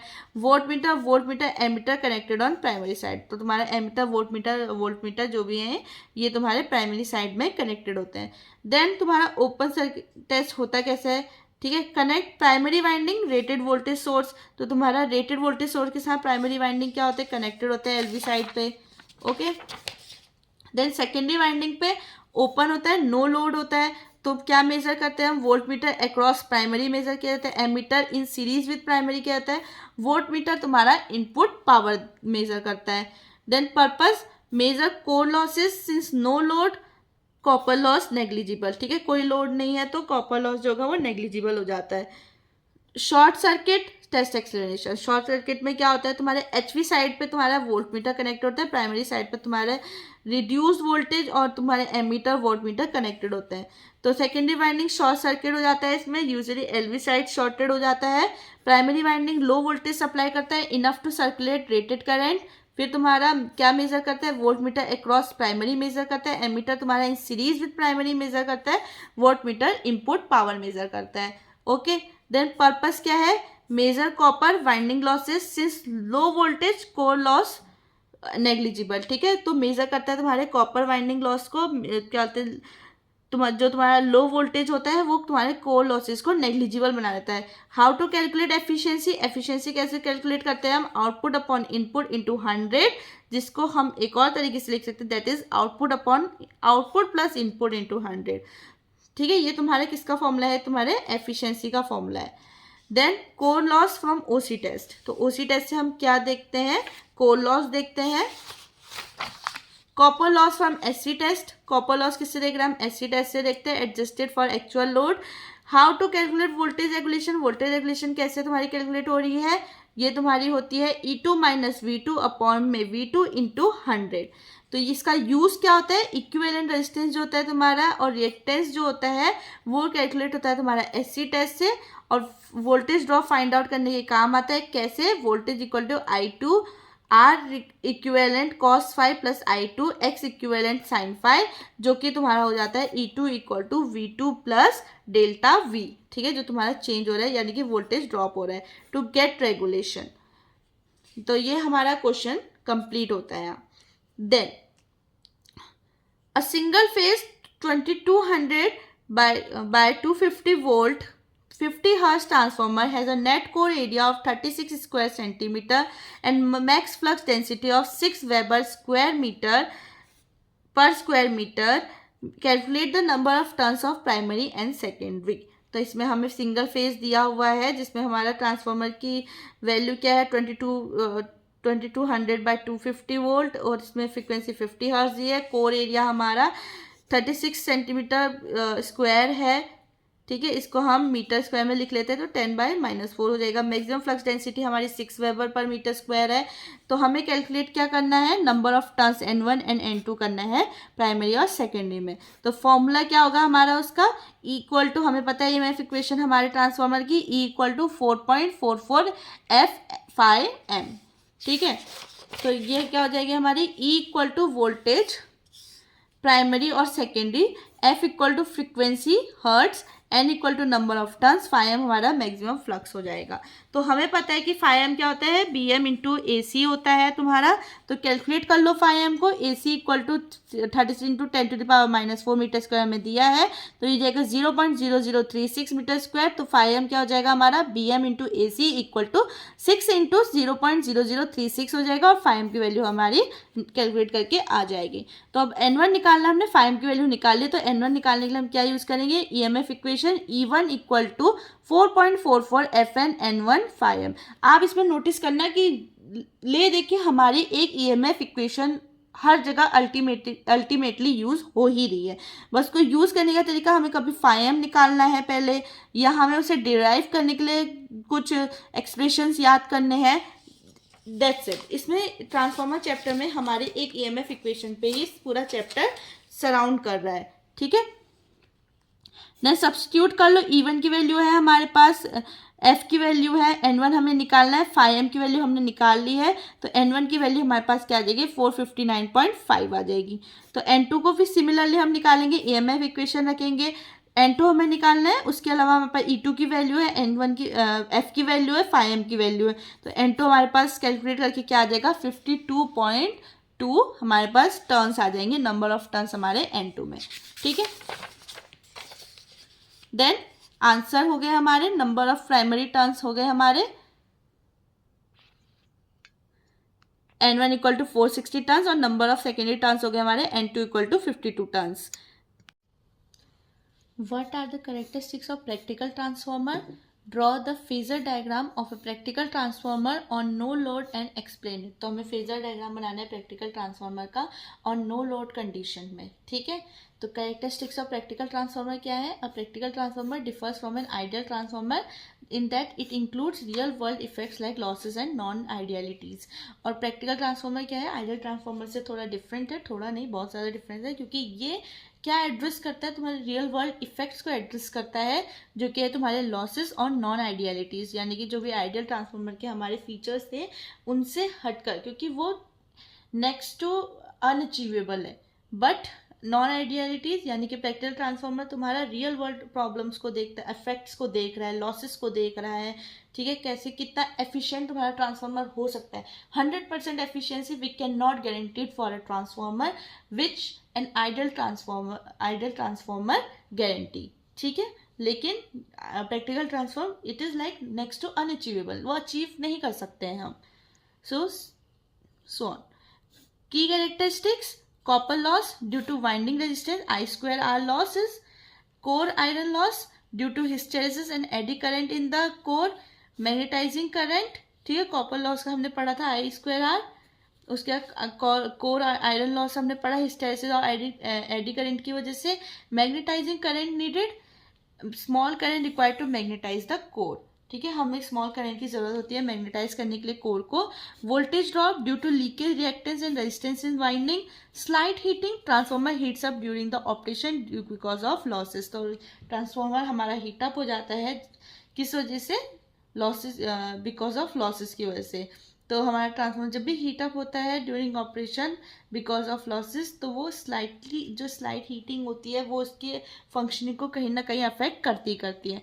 एफिशिएंसी जो होगी वो 100% से कम ही होगी, दो यूजुअली हाई, ठीक है। तुम्हारा 95 to 99% के बीच में वो रह सकता है, बट 100% होना पॉसिबल नहीं है। इनपरफेक्ट कपलिंग, सम फ्लक्स लीकेज अकर्स। तो इन परफेक्ट कपलिंग यानी कि जो मैग्नेटिक कपलिंग होती है हमारे फ्लक्स के लिए, उसमें थोड़ा सा कहीं ना कहीं लीकेज अकर हो जाता है, ठीक है। अब phasor diagram of practical transformer और नो लोड, ठीक है। ये तुम्हारा जो है वो फेजर डायग्राम है। एलवी साइड पे तुम्हारा V1 सप्लाई वोल्टेज कनेक्टेड है, ठीक है। I0 तुम्हारे प्राइमरी उस पर कनेक्टेड है, नो लोड करंट और AC सप्लाई तुम्हारा यहाँ पे है, ठीक है। तो ये हमारा प्रैक्टिकल ट्रांसफार्मर हो गया। Then when secondary is open, जब सेकेंडरी तुम्हारा ओपन है, only no load current I0 flow in primary, तो खाली I0 फ्लो करता है तुम्हारा प्राइमरी में, ठीक है। In practical transformer I0 lags applied voltage V1 by an angle phi naught because of iron losses. तो I0 लैग करता है तुम्हारा अप्लाइड वोल्टेज V1 से by an angle of phi naught, क्यों, क्योंकि आयरन लॉस की वजह से। I0 can be resolve into IM, magnetizing component lags V1 by 90 degree. तो IM तुम्हारा जो मैग्नेटाइजिंग कंपोनेंट है वो लैग करता है V1 बाय 90 डिग्री। IC है कोर लॉस कंपोनेंट है, इन फेज विथ V1, ये फेज के साथ होता है, ये इन फेज होता है V1 के साथ, okay. Then explanation of it थोड़ा देख लेते हैं। V1 is taken as a reference horizontal line, V1 तुम्हारी रेफरेंस हॉरिजेंटल लाइन ली है हमने, यहाँ भी रेफरेंस हॉरिजेंटल लाइन है ये, ठीक है। IC is drawn in phase with V1, IM is drawn lagging 90 degree behind V1, I0 is vector sum of IC and IM। ये हम पहले भी पढ़ चुके कि I0 is equal to IC plus IM, ठीक है, slightly lagging V1। Then our next question is, what is auto transformer? Explain its construction and working principle. How does it differ from two winding transformer? तो ये तुम्हारे two winding transformer से कैसे differ करता है auto transformer, वो देखना है। तो an auto transformer is a transformer with a single winding that acts as a both the primary and the secondary winding। तो ये तुम्हारे single winding के साथ होता है जो कि तुम्हारी प्राइमरी और सेकेंडरी वाइंडिंग दोनों के तरह एक्ट करता है। A part of the winding is common to both side, एक पार्ट होगा वाइंडिंग का जो कॉमन होगा दोनों साइड से। Electrical connection exist between primary and secondary, unlike magnetic only coupling in two winding transformer. तो जो इलेक्ट्रिकल कनेक्शन होगा वो एग्जिस्ट करेगा तुम्हारे प्राइमरी और सेकेंडरी के बीच में ऑटो ट्रांसफॉर्मर में, ठीक है। Unlike magnetic only coupling in two winding transformer, ठीक है। तो तुम्हारे अनलाइक टू मैग्नेटिक जिसमें सिर्फ क्या होती है, कपलिंग होती है दोनों वाइंडिंग्स के बीच में ट्रांसफॉर्मर की। कंस्ट्रक्शन ऑफ ऑटो ट्रांसफॉर्मर, कैसे कंस्ट्रक्ट किया जाता है auto transformer? A single continuous winding, एक सिंगल कंटिन्यूअस वाइंडिंग होगी, is wound on laminated iron core, ठीक है। कंटिन्यूअस सिंगल वाइंडिंग रखी जाएगी तुम्हारी लेमिनेटेड आयरन कोर के ऊपर। This winding is tapped at some point to get the required secondary voltage. तो ये वाइंडिंग जो होगी वो टैप की जाएगी तुम्हारे एक ऐसे पॉइंट पे जहाँ पे तुम्हारे रिक्वायर्ड सेकेंडरी वोल्टेज हमें मिलेगा, ठीक है। The portion between one end the tap acts as a prime secondary winding, तो जो पोर्शन होता है तुम्हारे एक एंड से दूसरे टैप तक वो तुम्हारे सेकेंडरी वाइंडिंग का काम करता है। The whole winding acts as a primary winding, फिर जो पूरी वाइंडिंग होती है वो किसकी तरह एक्ट करती है, तुम्हारी प्राइमरी वाइंडिंग की तरह एक्ट करती है। Then example for step down, input is applied across full winding, तो स्टेप डाउन के लिए क्या होता है, तुम्हारा इनपुट क्या होता है, फुल वाइंडिंग के अक्रॉस अप्लाइड होता है। Output taken from one tap and one end, तो जो आउटपुट होगा तुम्हारे वन टैप और वन एंड से लिया जाएगा। Working principle, and auto transformer works on the same electromagnetic induction principle as the conventional transfer, तो जो तुम्हारा कन्वेंशनल क्लासिकल ट्रांसफॉर्मर होता है उसी की तरह ऑटो ट्रांसफॉर्मर भी तुम्हारा सेम इलेक्ट्रोमैग्नेटिक इंडक्शन प्रिंसिपल पे काम करता है। ठीक है। When an alternating voltage is applied a changing magnetic flux is created in the core, तो जब तुम्हारा ऑल्टरनेटिंग वोल्टेज जो होता है वो अप्लाई किया जाता है तो एक चेंजिंग मैग्नेटिक फ्लक्स भी क्रिएट हो जाता है तुम्हारे कोर के अंदर। This induces an EMF in the winding according to Faraday's law, तो ये क्या करता है तुम्हारे वाइंडिंग के अंदर एक EMF को इंड्यूस कर देता है, तो ये भी किसके अकॉर्डिंग, हमारे फेराडे के लॉ के अकॉर्डिंग है। Power transfer occurs by both induction, ठीक है, पावर ट्रांसफर दोनों इंडक्शन के थ्रू होता है, ट्रांसफॉर्मर एक्शन एंड कंडक्शन, ठीक है, बोथ इंडक्शन एंड कंडक्शन की वजह से तुम्हारा क्या होता है, पावर ट्रांसफर होता है। इंडक्शन तुम्हारा ट्रांसफॉर्मर के जो एक्शन होते हैं, ठीक है, ट्रांसफॉर्मर एक्शन, और कंडक्शन क्या हो जाएगा तुम्हारा, डायरेक्ट इलेक्ट्रिकल कनेक्शन, ठीक है, क्योंकि ऑटो ट्रांसफॉर्मर हमने पढ़ा कि इसमें क्या होता है, इलेक्ट्रिकल कनेक्शन होता ही होता है वाइंडिंग में।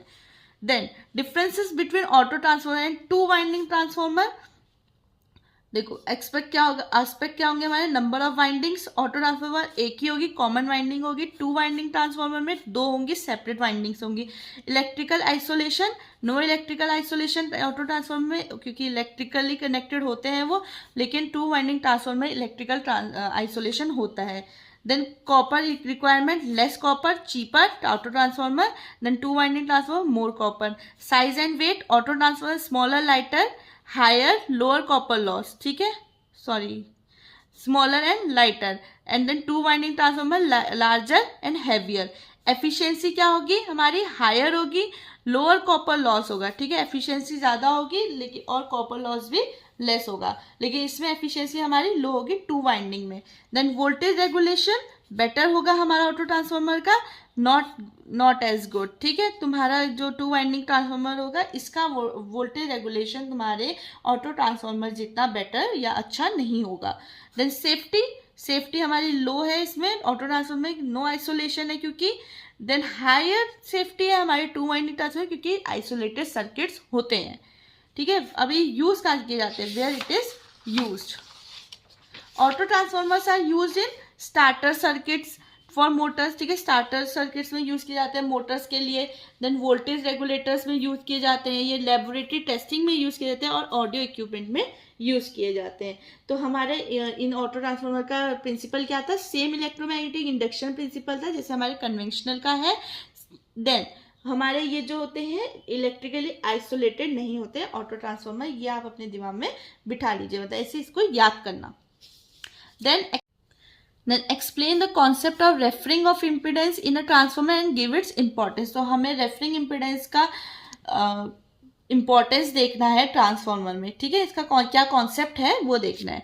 तो in a transformer the secondary side impedance can be referred और transferred to the primary side, तो जो इम्पीडेंस है वो कहाँ को रिफर किया जा सकता है, प्राइमरी साइड को और वाइस वर्सा, ठीक है, प्राइमरी साइड से ट्रांसफर साइड को भी और transfer side to primary side भी, by scaling it to an equivalent value, एक इक्विवेलेंट वैल्यू पे, ठीक है।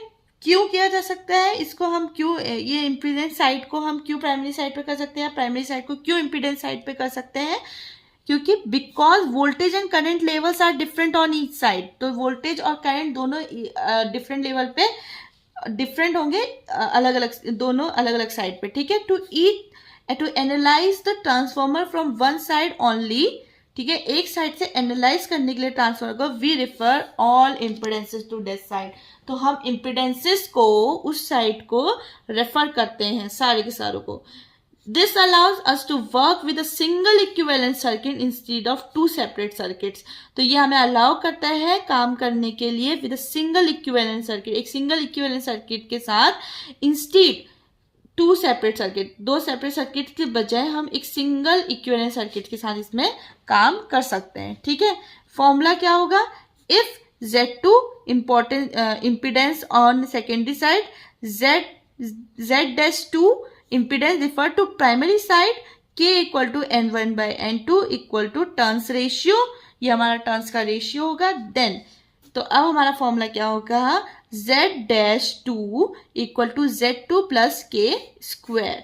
तो ये हमारा फॉर्मूला है. Similarly to differ primary impedance to secondary, Z-1 equal to Z1 divided by K square. ठीक है. Then where N1 and N2 are primary and secondary turns. Same formula apply separately for resistance and reactance. Similar formula हम resistance और reactance के लिए भी use करते हैं. That is R-2 equal to R2 into K square, then X-2 equal to X2 into K square. तो ये हमारे रेजिस्टेंस और रिएक्टेंस के लिए भी सेम फॉर्मूला हो गया. Importance of referring impedance, simplifies analysis, helps draw equivalent circuit on one side, essential for calculating voltage regulation, efficiency, short circuit current, avoid need to handle different voltage and current level mathematically at once. तो ये हमें help करता है avoid करने के लिए. क्या? Need to handle different voltages और करंट लेवल्स को हम मैथमेटिकली एक टाइम पे हैंडल करें, उस चीज़ की नीड को ये अवॉइड करता है. ठीक है. In short, referring impedance, let us analyse transformer performances, losses, regulation, fault current from one side without switching between sides. ठीक है. तो ये हमें हेल्प करता है रेफरिंग इम्पीडेंस एनालाइज करने के लिए, ट्रांसफार्मर परफॉर्मेंसेस को, लॉसेस, उनके रेगुलेशन की क्या फॉल्ट करंट्स आ रहे हैं. ठीक है. एक साइड से, सिर्फ एक साइड से, विदाउट स्विचिंग बिटवीन साइड्स के बीच में स्विच करने की बजाय हम सिर्फ एक ही साइड से ये चीज़ को एनालाइज कर सकते हैं. Then draw the phasor diagram of practical transformer load operating under leading condition. Leading load. ठीक है. लीडिंग लोड की कंडीशन पे हमें देखना है. तो ये हमारा फेजर डायग्राम है. इसके की फीचर्स क्या है हमारे? कि करंट I2 जो है, ये जो करंट I2 है, ये लीड कर रहा है वोल्टेज को V2 को. तो हमारा ये V2 क्या है? लीड कर रहा है हमारा I2 इस वोल्टेज को. ठीक है. Secondary induced EMF E2, secondary induced EMF जो हमारा E2 है वो अहेड है हमारे V2 के बिकॉज ऑफ ड्रॉप. तो हमारा ड्रॉप की वजह से जो हमारा E2 है वो अहेड है हमारे V2 के. ये जो EMF है E2. प्राइमरी वोल्टेज V1 जो है वो ऑब्टेन होगा by adding drops in primary.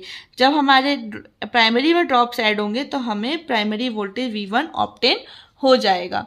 ठीक है. फिर difference from lagging load diagram. ठीक है. हमारा डिफरेंस क्या है? In lagging load current lags V2, current lag करेगा और यहाँ पे वो क्या कर रहा है? लीड कर रहा है. The relative position of I2 R2 and I2 X2 shift accordingly. और ये रिलेटिव पोजिशन जो है हमारे I2 का, I2 R2 का, I2 X2 का, वो शिफ्ट होगा accordingly. This phasor diagram show how transformer behave under leading loads like capacitive load और synchronous condensers. तो ये हमें हेल्प करता है कि how, ये हमें दिखाता है कि कैसे हमारा ट्रांसफॉर्मर बिहेव करता है under leading load like capacitive loads और सिंक्रोनस कंडेंसर्स के अंडर. ठीक है.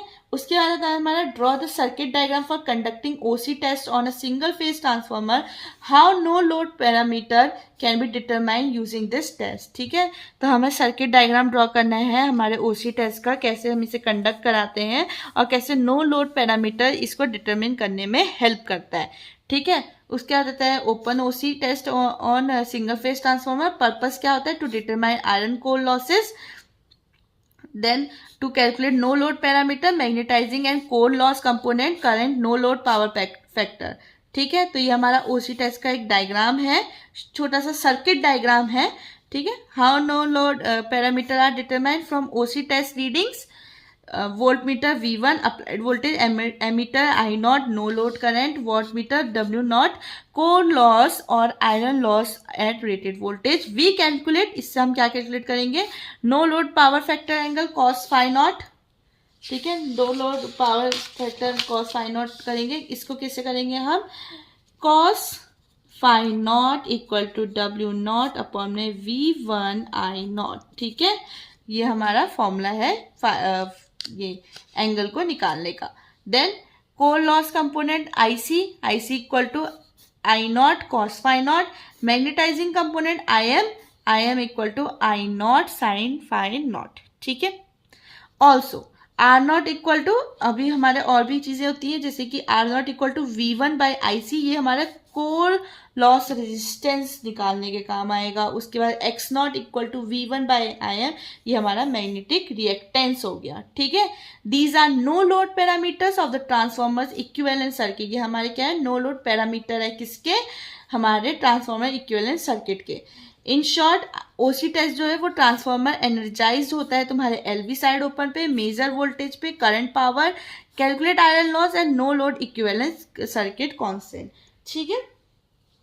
यही सेम क्वेश्चन हम पीछे भी डिस्कस कर चुके हैं, उसी में कुछ एडिटिव इंफॉर्मेशन हमने इसमें यहाँ एड ऑन कर दी है। अगर ये क्वेश्चन आपके 5 मार्क्स में आता है, 10 मार्क्स में आता है या 2 मार्क्स में आता है, तो अकॉर्डिंगली आप सारी इंफॉर्मेशन को एड ऑन करके या सम अप करके अपने आंसर्स को बेटर वे में लिख सकते हो, ठीक है। Draw the circuit diagram for conducting SC test on a single phase transformer, ये भी रिपीटेड है। How circuit parameters can be determine using this test, ठीक है। Short circuit test on single phase transformer, purpose क्या होगा इसका, to determine equivalent resistance REQ and equivalent leakage reactance XEQ refer to one side, ठीक है। ये भी one side के हम इसमें क्या कर सकते हैं, ये हमारे इक्विवेलेंट रेजिस्टेंस और इक्विवेलेंट लीकेज रिएक्टेंस को डिटरमाइन करने के काम आता है, रिफर एक ही साइड का, ठीक है, to one side. To calculate copper losses at rated current, और कॉपर लॉसेस को कैलकुलेट कर सकते हैं हम रेटेड करंट पे, ठीक है। तो ये हमारे एससी टेस्ट का एक सर्किट डायग्राम है जो आपको हेल्प करेगा अच्छे से इसको अंडरस्टैंड करने में। तो how parameters are determined, VSC volt meter reading, voltage applied during SC test, then ISC ammeter reading short circuit current, rated current, then WSC watt meter reading total copper loss at rated current, ये हमारा कौन दिखाएगा, watt meter दिखाएगा। Then equivalent impedance ZEQ, ये क्या है हमारा, ZEQ equal to VSC by ISC, ये तुम्हारा इक्विवेलेंट इम्पीडेंस निकालने का काम आएगा। Then equivalent resistance REQ, WSC by I2SC, equivalent resistance क्या हो जाएगा, रिएक्टेंस क्या हो जाएगा तुम्हारा, XEQ equal to √Z² minus R², ठीक है। Then these represent total resistance and leakage reactance referred to the side where test is conducted, तो ये represent करता है total resistance and leakage reactance referred to the side where test is conducted.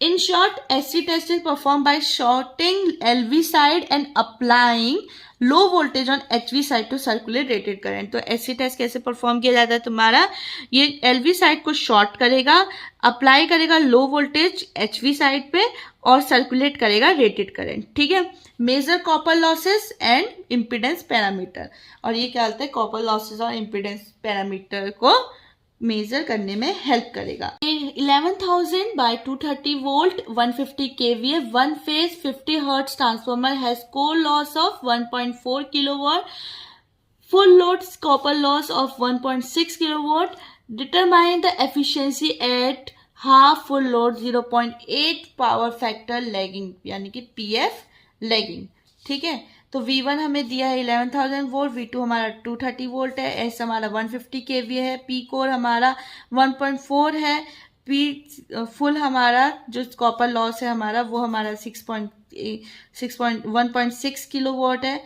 Full load copper loss, ठीक है। अब मैं निकालनी है एफिशिएंसी हाफ लोड पे 0.8 PF लैगिंग पे, ठीक है। तो copper loss at half load हमारा हो जाएगा, कॉपर लॉस डायरेक्टली क्या होता है हमारा लोड करंट के स्क्वायर से डायरेक्टली प्रोपोर्शनेट होता है, तो इसमें हम क्या डालेंगे 0.5 जो हमारा हाफ का स्क्वायर हो जाएगा 0.25 इंटू 1.6 किलोवाट जो हमारा आ जाएगा 0.4 किलोवाट, ये क्या हमारा copper loss at half load हो जाएगा। तो आउटपुट पावर हमारी क्या हो जाएगी हाफ लोड पे, फुल लोड पे होगी S इक्वल टू 150 kVA हमें मिला था, हाफ लोड पे हो जाएगी 0.5 इंटू 150 इक्वल टू 75 kVA। तो आउटपुट पावर क्या हो जाएगी हमारी, P out equal to S half into P F, और P आउट क्या हो जाएगा हमारा, ये P आउट है, ठीक है, P out equal to S half into P F, ये हो जाएगा तुम्हारा P out equal to 75 into 0.8, जो कि आंसर मारेगा 60 किलो वोट। ठीक है, ये भी इंपॉर्टेंट है। Then total loss at half load, P loss total क्या हो जाएगा हमारा, P कोर प्लस PCU, जो भी हमारा लॉस हुआ है कॉपर पे, P लॉस टोटल क्या हो जाएगा 1.4 plus 0.4 equal to 1.k kilo watt. ठीक है, ये हमने यहाँ निकाला था, P कोर का हमने यहाँ निकाला था 0.4 किलो, कॉपर का हमने यहाँ निकाला था 0.4 किलो वोट का। ठीक है, और P कोर हमें दिया हुआ था, क्वेश्चन में ऑलरेडी गिवन था। देन एफिशिएंसी फॉर्मूला क्या हो जाएगा हमारा, efficiency equal to P out by P out plus P loss total, कितना टोटल लॉस हुए हैं उसका सम। ठीक है, देन एफिशिएंसी हो जाएगी हमारी 60 बाय 60 प्लस 1.8, एफिशिएंसी हमें मिल जाएगी कितनी, 97.09%। तो इसकी एफिशिएंसी कितनी थी, 97.09%। तो हाफ लोड पे कितनी हो जाएगी, the efficiency at half full load 0. PF lagging कितनी है हमारी, 97.09%। Hope it is clear to you. Then next चलते हैं हम, what is the difference between ideal and practical transformer, draw the phasor diagram of practical transformer on load operating under lagging load. तो हमें ideal और practical transformer में difference देखने हैं, then phasor diagram बनाना है प्रैक्टिकल ट्रांसफॉर्मर का on load operating under lagging load पे। ठीक है, तो डिफरेंस क्या है हमारे, आस्पेक्ट वाइंडिंग रेजिस्टेंस 0 है हमारे आइडियल का, लेकिन इसमें और स्मॉल रेजिस्टेंस प्रेजेंट होता है प्रैक्टिकल ट्रांसफॉर्मर में। लीकेज फ्लक्स 0 है हमारे आइडियल में, लेकिन लीकेज फ्लक्स एग्जिस्ट करता है हमारे प्रैक्टिकल में। कोर लॉस 0 है आइडियल में, लेकिन लॉस प्रेजेंट होगा कोर का यानी कि आयरन का, किसमें, प्रैक्टिकल ट्रांसफॉर्मर में। मैग्नेटाइजिंग करंट 0 है हमारे आइडियल में, लेकिन रिक्वायर होगा हमारा मैग्नेटाइजिंग करंट किसमें, प्रैक्टिकल ट्रांसफॉर्मर में। Efficiency 100%, practical transformer less than 100% due to losses. Voltage drop, no voltage drop, voltage drop in windings. ठीक है, ये हमारे प्रैक्टिकल ट्रांसफॉर्मर में। Then ideal transformer is a simplified model with no losses and perfect coupling. Practical transformer तुम्हारे क्या, account for real world effect like winding resistance, leakage reactance and core losses. की points क्या होंगे तुम्हारे, इसको discuss कर लेते हैं, 1 मिनट। आइडियल ट्रांसफॉर्मर क्या होते हैं ना, तुम्हारे सिंप्लीफाइड मॉडल होते हैं जिसमें कोई लॉस नहीं है, परफेक्ट कपलिंग हो रखी है, ठीक है, बिल्कुल 100% एफिशिएंसी दे रहा है। वहीं पे प्रैक्टिकल ट्रांसफॉर्मर क्या है, तुम्हारा अकाउंट करता है रियल वर्ल्ड इफेक्ट्स को, लाइक वाइंडिंग रेजिस्टेंस, ठीक है, तुम्हारे लीकेज रिएक्टेंस, तुम्हारे कोर लॉसेस, तुम्हारे लीकेज फ्लक्स, तुम्हारा वोल्टेज ड्रॉप, हर चीज को ये एड्रेस कर रहा होता है। ठीक है, तो की पॉइंट्स क्या हो जाते हैं, current lag voltage, show lagging power factor, inductive load. ठीक है, अप्लाई अगर तुम्हारा करंट लैग कर रहा है वोल्टेज से, तो ये तुम्हारा लैगिंग पावर फैक्टर दिखाता है, जो कि मतलब इंडक्टिव लोड पे होता है। Applied voltage V1 is ahead of E1, ठीक है, V1 E1 से आगे क्यों होगा, due to voltage drop in R1 and X1, जो तुम्हारा रेजिस्टेंस और इंडक्टेंस में तुम्हारा ड्रॉप हो रहा है वोल्टेज का, उसकी वजह से V1 जो होगा तुम्हारा अहेड होगा किसके, E1 के। This phasor diagram shows the relationship between voltages and current in a practical transformer with lagging load. तो ये तुम्हारा जो फेजर डायग्राम है ये दिखा रहा है relationship between voltages and current, ठीक है, practical transformer with lagging load.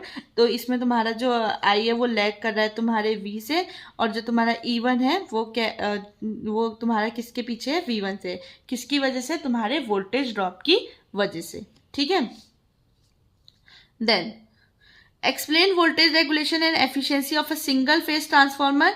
ठीक है, वोल्टेज रेगुलेशन और एफिशिएंसी दिखानी है हमें सिंगल फेज ट्रांसफॉर्मर की। वो क्या है, वोल्टेज रेगुलेशन।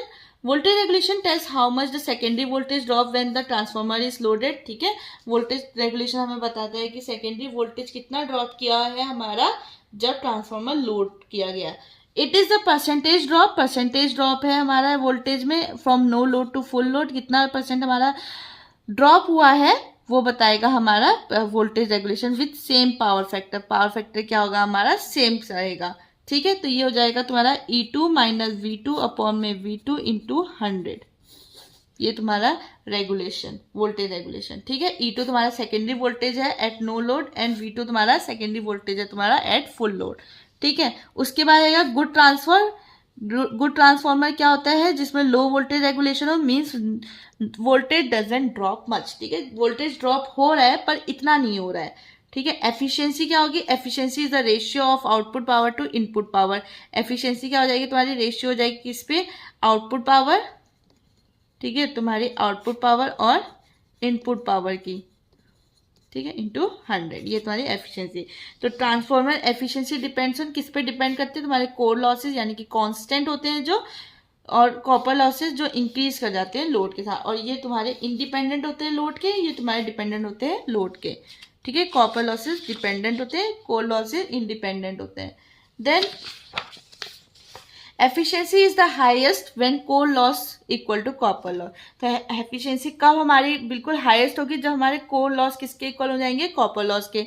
इसकी ट्रिक क्या होगी, regulation checks the drop. Regulation क्या करेगा, ड्रॉप को चेक करेगा, एफिशिएंसी चेक करेगा लॉस को। एफिशिएंसी किसको चेक करेगा, एफिशिएंसी लॉस को चेक करेगा, ठीक है।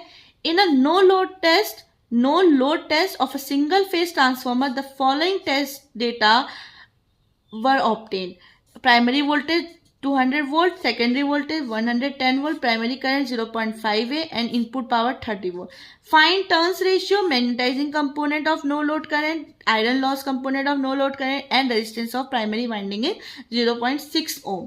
ठीक है, अब देखो इतना पढ़ने से अच्छा है कि पहले देख लो गिवन क्या क्या है। ये तुम्हें क्या है, गिवन है, ठीक है। अब गिवन क्या क्या, हमें V1 गिवन है, प्राइमरी वोल्टेज गिवन है, सेकेंडरी गिवन है, नो लोड गिवन है, इनपुट गिवन है और प्राइमरी रेजिस्टेंस गिवन है, ठीक है। अब हमें ये सब गिवन है, निकालना किस पे, हमें सिंगल फेज ट्रांसफार्मर पे निकालना है। अब देखो निकालना क्या क्या है, टर्न्स रेशियो निकालना है तुम्हें, के मैग्नेटाइजिंग निकालना है तुम्हें, आयरन लॉस निकालना है तुम्हें, ठीक है। Primary resistance not directly use in this part, ठीक है। प्राइमरी रेजिस्टेंस को हमें डायरेक्टली यूज नहीं करना है इस पार्ट में, ये हमें नोट दिया गया है। तो अब देखो टर्न्स रेशियो कैसे निकलेगा, वो हमें पता है, K इक्वल टू N1/N2। जिस तरीके से आपको निकालने को दिया उसी उसमें निकालेंगे तो एक एक करके हमें नीचे चीजें मिलती रहेंगी, मतलब बाकियों के लिए हमें वैल्यूज मिलती रहेंगी। तो टर्न्स रेशियो क्या आ गया हमारे पास, 1.818, ठीक है। V1 हमारे पास क्या था, N1 200 था और N2 हमारे पास क्या था, 110 था, प्राइमरी वोल्टेज सेकेंडरी वोल्टेज, ठीक है। V1/V2 ये होता है ना, इस रिलेशन को भी आप याद रखना, ठीक है, हेल्प करेगा आपको। कभी कभी ऐसा होता है कि हमें N1 V1 इंटू N2, ठीक है। कभी हमें N1 की वैल्यू दी रहेगी, V1 के लिए देगी, N2 की वैल्यू देगी तो हमें V2 निकालना होगा, वाइस वर्सा। कभी हमें N2 की वैल्यू निकालनी होगी तो V1 दिया है, अगर V2 N1 हमारे पास बाकी वैल्यूज होंगी तो ये रिलेशन हमारे उसमें काम आएगा। फिर हम निकालेंगे आयरन लॉस कंपोनेंट IC, ठीक है। आयरन लॉस कंपोनेंट निकालते हैं हम इसमें हमारा क्या होगा formula, IC equal to P0/V1। Substitute कर देंगे वैल्यू को, P0 की वैल्यू हमें दी गई है 30/200 और IC हमारे पास आएगा 0.15 एम्पियर, ठीक है। तो आयरन लॉस कंपोनेंट क्या हो गया, IC equal to 0.15 ampere. Then magnetizing component जो तुम्हारा IM होता है, मैग्नेटाइजिंग कंपोनेंट वो हो जाएगा तुम्हारा I0² equal to IC² plus IM², जिसका स्क्वायर हम यहाँ डालते हैं, होल अंडर रूट आ जाएगा। होल अंडर रूट आने पे हम I0² की वैल्यू डालेंगे, IC² की वैल्यू डालेंगे, जो हमें मिल जाएगी कितनी, 0.477 एम्पियर हमें वैल्यू मिलेगी किसकी, मैग्नेटाइजिंग कंपोनेंट की, ठीक है। तो आंसर क्या हो गया हमारे पास, टर्न्स रेशियो क्या आ गया, 1.818 आ गया, आयरन लॉस क्या आ गया, 0.15 आ गया, मैग्नेटाइजिंग कंपोनेंट क्या आ गया हमारे पास, 0.477 एम्पियर। आयरन लॉस हमारा पैरेलल है, मैग्नेटाइजिंग हमारा वर्टिकल है। Relate to OC test phasor diagram, इसको हम किससे रिलेट कर सकते हैं, OC टेस्ट फेजर डायग्राम से रिलेट कर सकते हैं। और कुछ हमारा निकालना बाकी नहीं रह गया, सब निकाला हमने, टर्न्स निकाल लिया, मैग्नेटाइजिंग निकाल लिया, आयरन लॉस निकाल दिया, okay. Then moving ahead, then draw the circuit diagram for conducting OC and SC test on a single phase transformer. Also explain how the efficiency and voltage regulation can be estimated by these tests. तो हमें ओसी और SC का circuit diagram बनाना है और देखना है कि कैसे उसकी एफिशिएंसी और वोल्टेज रेगुलेशन एस्टिमेट कर सकते हैं हम इन टेस्ट के साथ। ठीक है, तो ओपन सर्किट टेस्ट क्या है हमारा? Purpose to measure core iron loss, connect LV side, low voltage side to rated voltage supply, HV side is kept open, no load, instrument connected on LV side, voltmeter across LV winding, ammeter in series, voltmeter to measure power input। ये चीज हम पहले पिछले questions में discuss कर चुके हैं। Still एक रिकैप ले लेते हैं ताकि हमें चीजें रिकॉल होती रहे।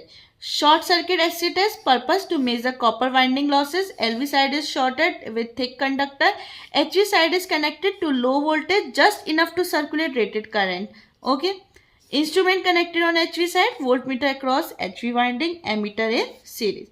इसकी एफिशिएंसी हम कैसे निकाल लेंगे? एफिशिएंसी हमारी निकलेगी output upon output plus losses into 100, इससे हमारी एफिशिएंसी निकलेगी। ठीक है, ये हमारा एफिशिएंसी का फॉर्मूला हो गया।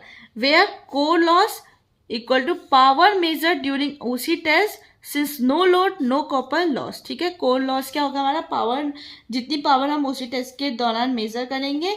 क्यों? क्योंकि कोई भी लोड नहीं है तो कोई भी कॉपर लॉस भी नहीं होने वाला है।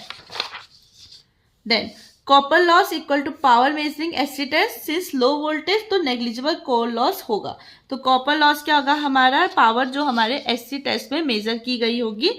सिंस क्योंकि लो वोल्टेज है तो नेग्लिजिबल कोर लॉस हो सकता है। तो calculate losses and then plug into formula for any load condition. तो हम लॉसेस को कैलकुलेट करेंगे और इनको फॉर्मूलाज में डालेंगे तो हमें किसी भी लोड कंडीशन के लिए हम इसे कैलकुलेट कर पाएंगे लॉसेस को। ठीक है, ये ओसी टेस्ट का सर्किट डायग्राम है, ये हमारा एससी टेस्ट का सर्किट डायग्राम है।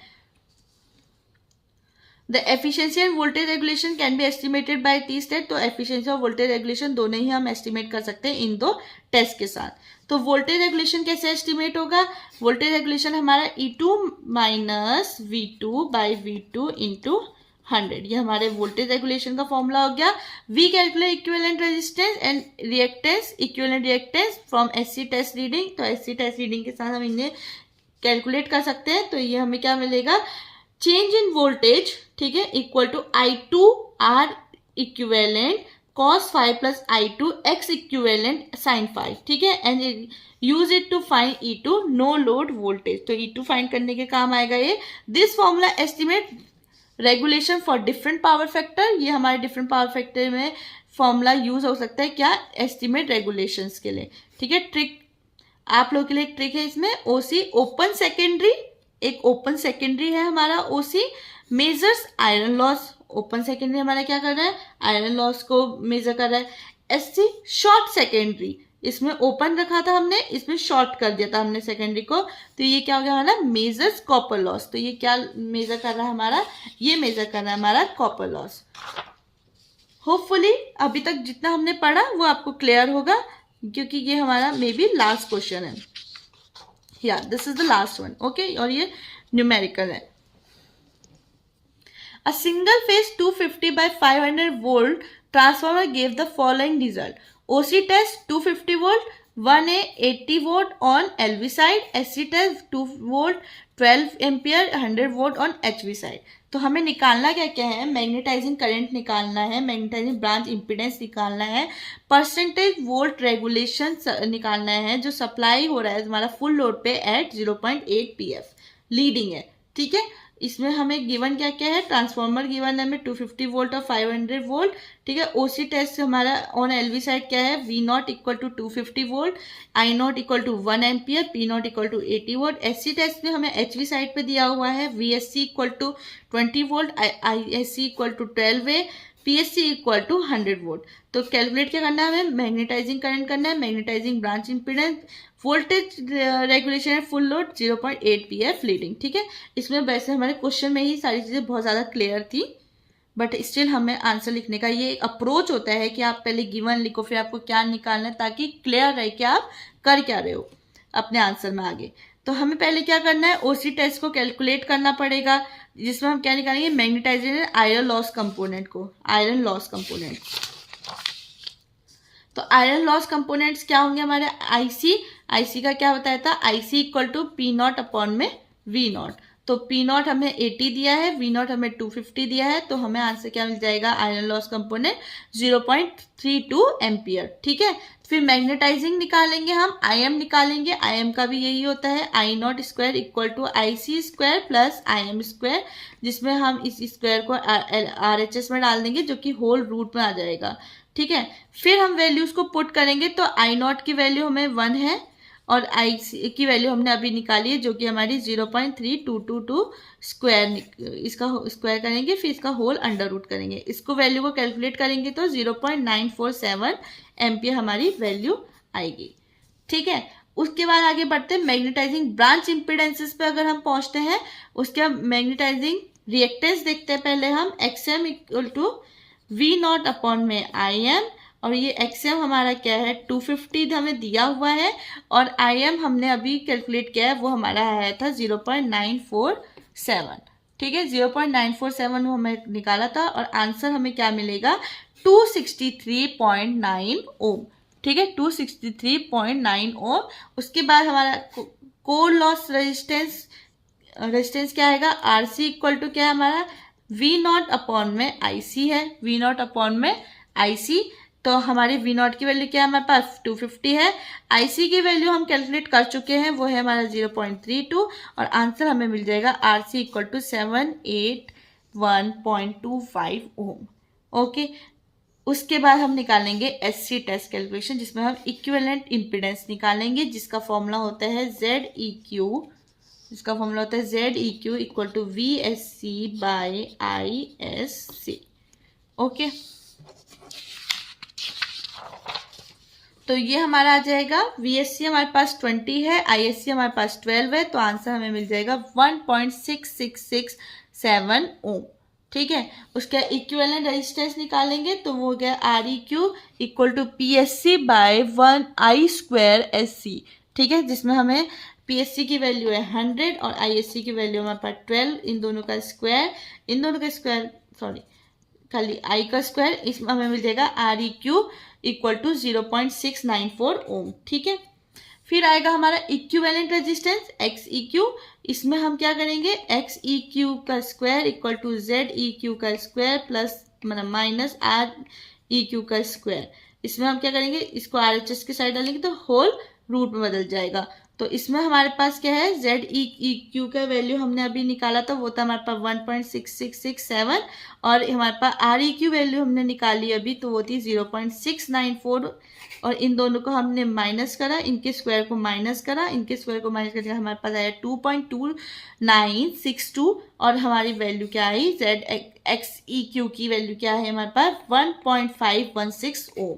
ठीक है, फिर हम निकालेंगे voltage regulation at 0.8 pf leading है इसमें। ठीक है, तो वोल्टेज रेगुलेशन क्या हो गया हमारे पास ISC into REQ cos phi minus XEQ sine phi into 100 by V2। ठीक है, तो cos फाई की वैल्यू क्या है हमारे पास 0.8 है, PF है ना power factor.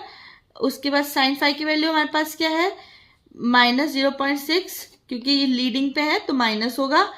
Note, negative sign for leading, negative sign किसके लिए आता है हमारे लीडिंग के लिए आता है।